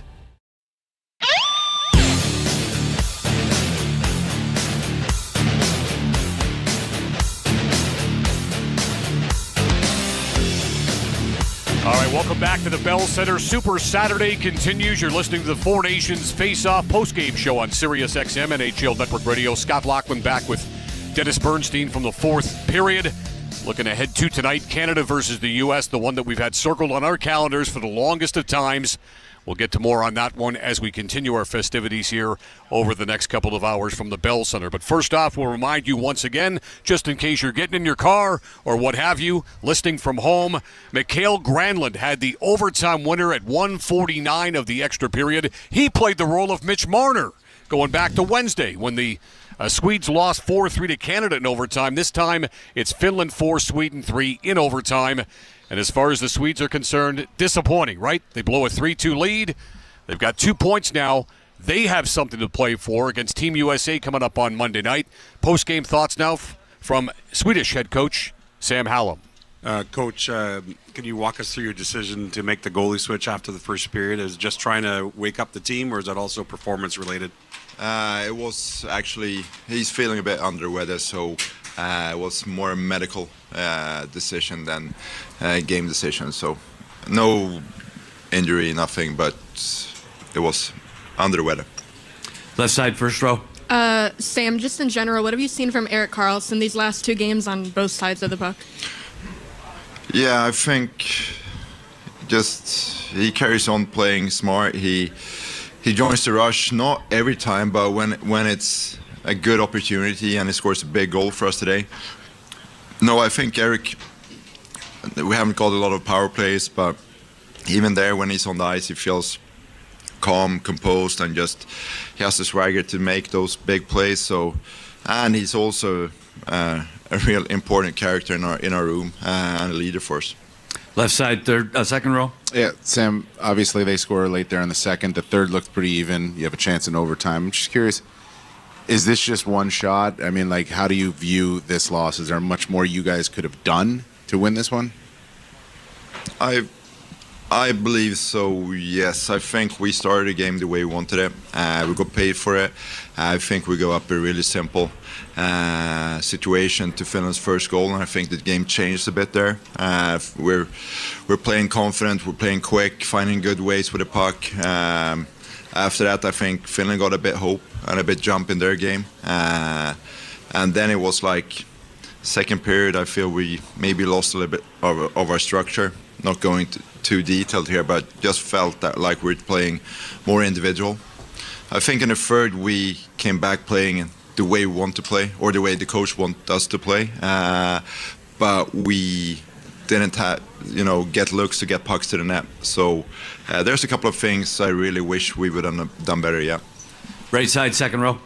Sam, did Linus know that he was a possibility based on Philip being sick, and how did you think he played once he came in? I think he played good. I think he was really calm. There was no indications before the game, so it wasn't that he had a heads up coming into the game that it could be a change. So he got the message straight after the first period, and then he had 15 minutes to prepare, and I'm really happy to have him in that. Right side, standing. It seems like it's many times a one-goal game against Finland. How was the matchup this time? Well, it was one-goal game, and we're on the wrong side of it. I think it feels like both overtimes has been a bit similar. This one was, much shorter than the one we had Wednesday here, but just it's some chances back and forth, and we have a good chance. The puck, dances on pretty much on the goal line, and then Finland executes well. So it should be tight. It is tight, and we are very disappointed not being the winning team this one. We'll take one more in English and then switch to Swedish. Right side, fourth row. Sam, before the game, did you know that Gustafsson was not feeling? You didn't know. No. And I'm saying that not in a negative way. If we would have signals, or if he would have felt anything before the game, we probably had made a change earlier. And I think I don't want to give any kind of negative criticism to his game. I think that power play goal they score, I hope he would hit that shot harder. I think he would have saved it. And then it was a 2-on-1 and play over the central line. So unfortunate for us, unfortunate for Gus, but that's the way it is sometimes. All right, and so Coach Hallam saying that it was not performance-related with regards to the removal of Filip Gustafsson after he gave up just 2 goals on 4 shots in the first period. That was enough. Linus Ullmark came on. It was a medical situation where they're saying that Filip Gustafsson was just under the weather, and they decided to make that change. Like I said, even if Sweden had won this game, I still think it makes a whole lot of sense to go back to Linus Ullmark anyway, with him going back to TD Garden in Boston for that game coming up on Monday night versus Team USA. Regardless, Finland needed the victory. They got the victory. Kevin Lankinen After Saros lost the game against the American squad Thursday night, Lankinen, the Vancouver Canucks goalie, was thrown in for this afternoon matchup. And then it was Mikael Granlund who played the role of overtime hero, scoring 149 into the extra period for Team Finland. Lankinen and Granlund at the podium. Let's go back downstairs. Mikael, Barkov said he didn't think you'd shoot because you never shoot on a 3-on-1, but he's very happy that you did. What did you see? Why'd you keep it? Yeah. Finally shot one of those, so I'm glad it went in. Obviously, it was a tight game all around, and but yeah, great job for us. We came up with the win. Other questions? Left side, second row. Question for Kevin. Obviously, big moment against Sweden. Did you wait your turn? How did you feel going into the game? And if you could just talk us through what you saw in that Zibanejad chance in overtime, how you reacted to it? No, I felt great. Obviously, these are the kind of opportunities that you dream of, right? You prepare so hard that whenever an opportunity shows up, you just go out and play. So that was kind of my mindset tonight, and yeah, I felt better as the game went on, and obviously they got some great talent on the other side there. So I was happy that I was able to help the team win. Right side, second row. On that play there at the end for the winning goal, feel the puck at your skate? I know right before the winning goal there. Yeah, I'm not quite sure what happened actually, to be honest. I should probably have a look at it before diving deeper into it. But obviously, I was lucky that the puck stayed out, and then Granny took care of the rest. Right side, first row. Mikael, Kevin here. Just a double-barreled question, really. First off, how did it feel to win? Was it just great to beat Sweden and to put your fate in your own hands against Monday against Canada? Yeah. First of all, it's always great to beat Sweden. Those games are fun to play. There's so many people in Finland, in Sweden to watch these games, so it's great to come on top. And at the same time, we're alive in this tournament. Everything is in our own hands. So, good for us. And now we just move on for Monday. Back to left side, second row. Question for Michael. I'm wondering if you had a prior relationship with Antti Pennanen, and either way, how have you felt he's handled things throughout this tournament? He's been great. He was actually one of my assistant coaches back in Finland, 2011 or something. So, I've known him for a while. He's been doing a really good job. He's obviously a great coach. It's good to play for him again. Right side, second row. Mikhail Kakko goes from scratch to on one of the top lines, if not the top line, in the middle of the game there. What did you see from him to be in the middle of a goal and take such a leap in the chart? He was great. Right from the start, I think he was making plays, being hard on pucks, and obviously got the first line, scored a goal, but that's Team Finland. That's what we do, Another guy step up, and he did a fantastic job, and we're gonna need those kind of performances. In the middle, fourth row. This is for Michael. So you talk about guys stepping up. One of the guys who stepped up tonight was Patrik Laine. I just wanted to get your thoughts on his bounce back performance. Yeah, he played great too. Obviously, he's always a threat out there when he's playing with his shot. But obviously, the pass on that power play goal, that's elite pass. So, he did good too. We'll take one more in English and then switch to Finnish. Second row, left side. Kevin, just curious what your thoughts were on the defense played in front of you. A lot was made coming into this tournament about the guys you guys lost. Then you give up 6 goals. Well, you didn't give up 6 goals, but 6 goals were given up by the team in the first game. What did you think of the defense overall tonight? I was really proud of the guys in front of me. They helped me a lot. I mean, when we play these kind of games, I mean, there's so much talent that opportunities are going to show up. But what we can do is just focus on our own game and make sure that we don't give away much. So I'm just really glad and proud of how our D-core played, and not just the D-core, but the 5-man unit. You know, the defensive game is all about the 5-man unit. So I'm happy with the dedication level we had tonight. Well, Kevin Lankinen in goal for this victory, and he told me before the game, as we heard on the pregame show, DB, that he felt like by going to Vancouver, he left some money on the table. Sure. Because he wanted a chance to be a starting goaltender. He got that opportunity in Vancouver because we knew Demko was going to be tough to start this season. Now he's hurt again, as it turns out. And Vancouver's playoff hopes may still rest with Kevin Lankinen, right? Whether they get in or don't get in, or if Calgary makes it in their stead. Sure.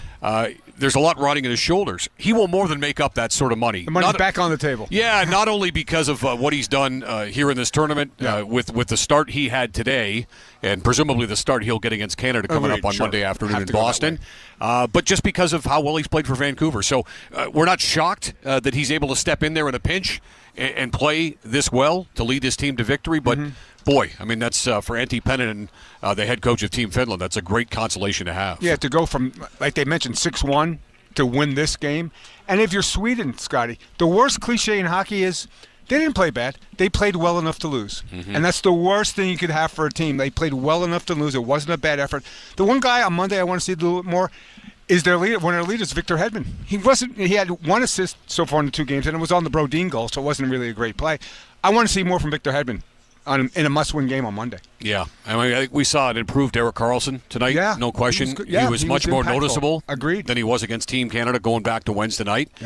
They saw some signs. Nylander had the puck a lot. He did. How do we know? Well, every time he had the puck, you heard boos coming from the crowd, right? So it's easy to figure that out along the way, playing for the hated Leafs. He was omnipresent, no doubt.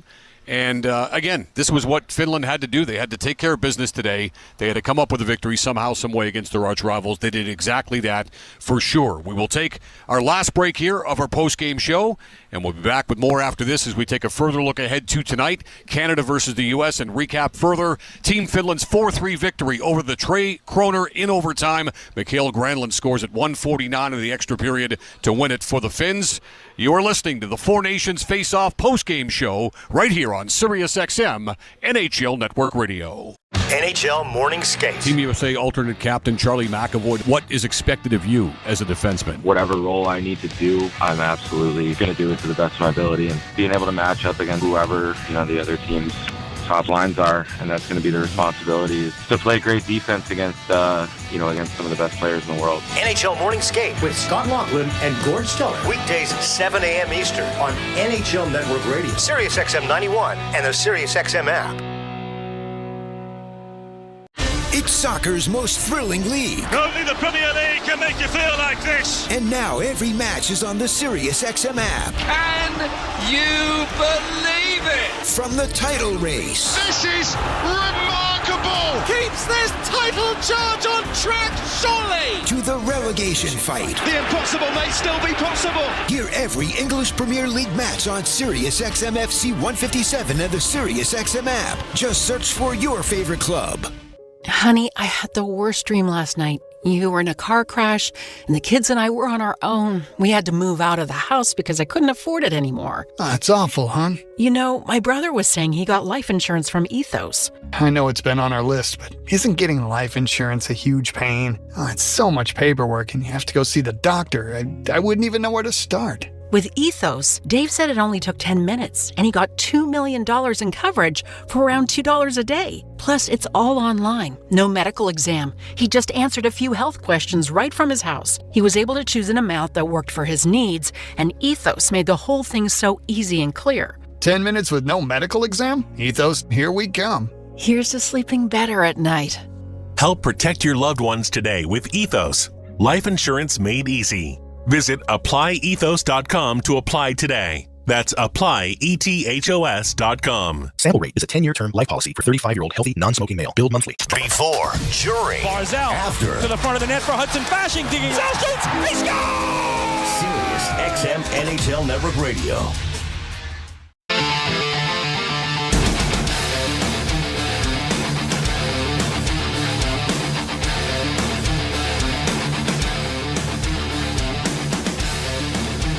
right, back here from the Bell Center in the aftermath of Team Finland's 4-3 victory over Team Sweden. This is the Four Nations Face-Off post-game show continuing here on Sirius XM NHL Network Radio. Scott Laughlin alongside Dennis Bernstein from the fourth period. Let's put some final thoughts on this Finnish victory over Team Sweden out there for everybody to hear. Again, this was the one that they absolutely had to have. Yep. Had they have lost the game, even getting the loser point, they pretty much would have been up against it, and it would have been tough to jump on that flight in some adverse weather conditions, to say the least. Yeah, for sure, for all of us. To get to Boston, to go there for what? And now to lose on Monday and then go home. Now the what is a big game coming up against Canada. Yeah, it's the biggest game for Finland internationally. I'm not from Finland, I couldn't tell you that. It's a huge game for them. Like, it is. And now, but here's the thing, Scotty. They were playing with house money the entire time. Nobody gave them a shot. I didn't. I think they're the fourth best team on paper coming in. Now there's pressure on this team to win. Yeah. Like, it's not house money anymore. Yeah. Like, if you win on Monday, you're getting through. And that's pressure on this team. So the team that was playing with no pressure all of a sudden has to win a must game, but there's pressure on this team because you can get through now to a final, which nobody would think. And DB, we talk about Canada and the U.S. and the comparisons and the differences and things of that nature. When you're comparing Team Finland to Team Sweden, and this maybe goes to what these countries and teams are about in a nutshell. Like, what's their identity? Like, to me, Sweden is a more skilled team than Finland. But Finland's got that heart. They've got that character. They've got that grit. Yeah. That refuse to die attitude that always seems to come to the surface. And you touched on it earlier, talking about Sweden's lack of success on the international stage. And this is at the World Juniors, too, as we know, where they are phenomenal during the round robin. The board. But when it comes to the medal round, they can't usually win the big games that they need to win. So that's what I've taken from this here again. The identity for decades now of Swedish hockey has been extremely skilled. Yep. But Finland's got the advantage in terms of character and grit and heart, and that really seemed to come to the fore tonight. Tough people, tough country. So, and they're in it now. And I think, again, their center play. Like, they're never going to be out of a game. They can control the tempo of the game because you have Barkov, you have Aho in the middle as well. So it's a gritty team. It really, really is because I didn't give them a shot, and now they're on the cusp of doing something that nobody thought they could do. The Finns will take on Canada in Boston coming up Monday afternoon. Tonight, Canada has a bit of a tough game, to say the least, against an American squad that on the surface many pundits have selected to win the tournament. The team to beat coming in, most people said, was the Stars and Stripes. Yep. And we will see this tonight. And look, somebody said on Twitter earlier today, well, this one doesn't matter. You responded to them. It's the one on Thursday. Well, first of all, you have to get to Thursday. You do. Okay, you have to get there first for Thursday Don't to matter. Don't be assumptive now. Like, there's a chance this could be the only game. Off of this game, Scotty, don't be assumptive. There's a chance this could be the only game between Canada and U.S., right? We're hoping that's not the case. No. Because we're a little bit biased. Of course. With our rooting North interests America, and our listenership out there listening. Of course. North and south of the 49th. But this one is going to be, as I said earlier, DB, I think the closest thing you'll get to a Stanley Cup playoff contest when it comes to international hockey. Yep. And this by far, I think you'd agree, everybody would probably agree, this by far is going to be the most aggressive game that we've seen so far in the tournament. There should be a lot of extracurricular, pushing and shoving, smelly gloves, et cetera, et cetera. And how is that called, Scotty? Absolutely. Because the Tkachuk brothers can't go into the box that much because the puck will be back in the back of the net if you watch that Canada power play in Game 1. Well, the Tkachuk brothers, if they're not careful, could find their way into the penalty box. It's going to be interesting to see how they do it. Sam Bennett and Brad Marchand could also find their way into the penalty box. Sure. So it's funny. We joked about it, Dave Pagnotta and I, in the pregame show. It's like a tag team. You've got the Tkachuk brothers in one corner, and you've got Bennett and Marchand in the other corner, and you guys get after it. The belts are on the line coming up tonight, and the key might be to be able to instigate, to be able to stir it up like they can do, all four of those guys, and still walk that fine line. Like, don't get stupid. Controlled aggression, Scotty. Yeah, don't get stupid and find your way into the penalty box where it turns out you hurt your team in the end. But Matthew Tkachuk plays that way. Like, he is that aggressive guy. He goes over the line sometimes. So that's the question. But it's going to be tough to go in the box against this team. It's going to be really see which team gets to their game earlier in the game and can control the game. For Canada, Cale Makar, they're saying, is a game-time decision. He did take the skate earlier today in Brossard, Quebec. So you're thinking, okay, that's good enough for us to see. He's on the ice with his teammates. That's good enough for us to see and pretty much assume that he's going to play tonight on the back end for Team Canada. The goaltending matchup, Connor Hellebuck, no surprise. We said coming into this tournament, why wouldn't you play him in every game? Period. Yes. There's no discussion. No question. You know, Jake Ottinger, Jeremy Swayman, great. Swayman in Boston would be nice on Monday night, but nice options. But I can't see it. You play Hellebuck. You don't mess around. Exactly. But you look at it as well, and Jordan Binnington. Jordan Binnington will start once again for Canada. Yep. So just as we thought would be the case, John Cooper has decided to stay with him, and I think that him making a big save or two in overtime, especially the one on Zibanejad that we alluded to earlier, convinced Coop. Yep. Absolutely. Yep. I think that earned him at least another start coming up Coop tonight. believes is that the guy who played the 6 minutes of overtime is the guy who's going to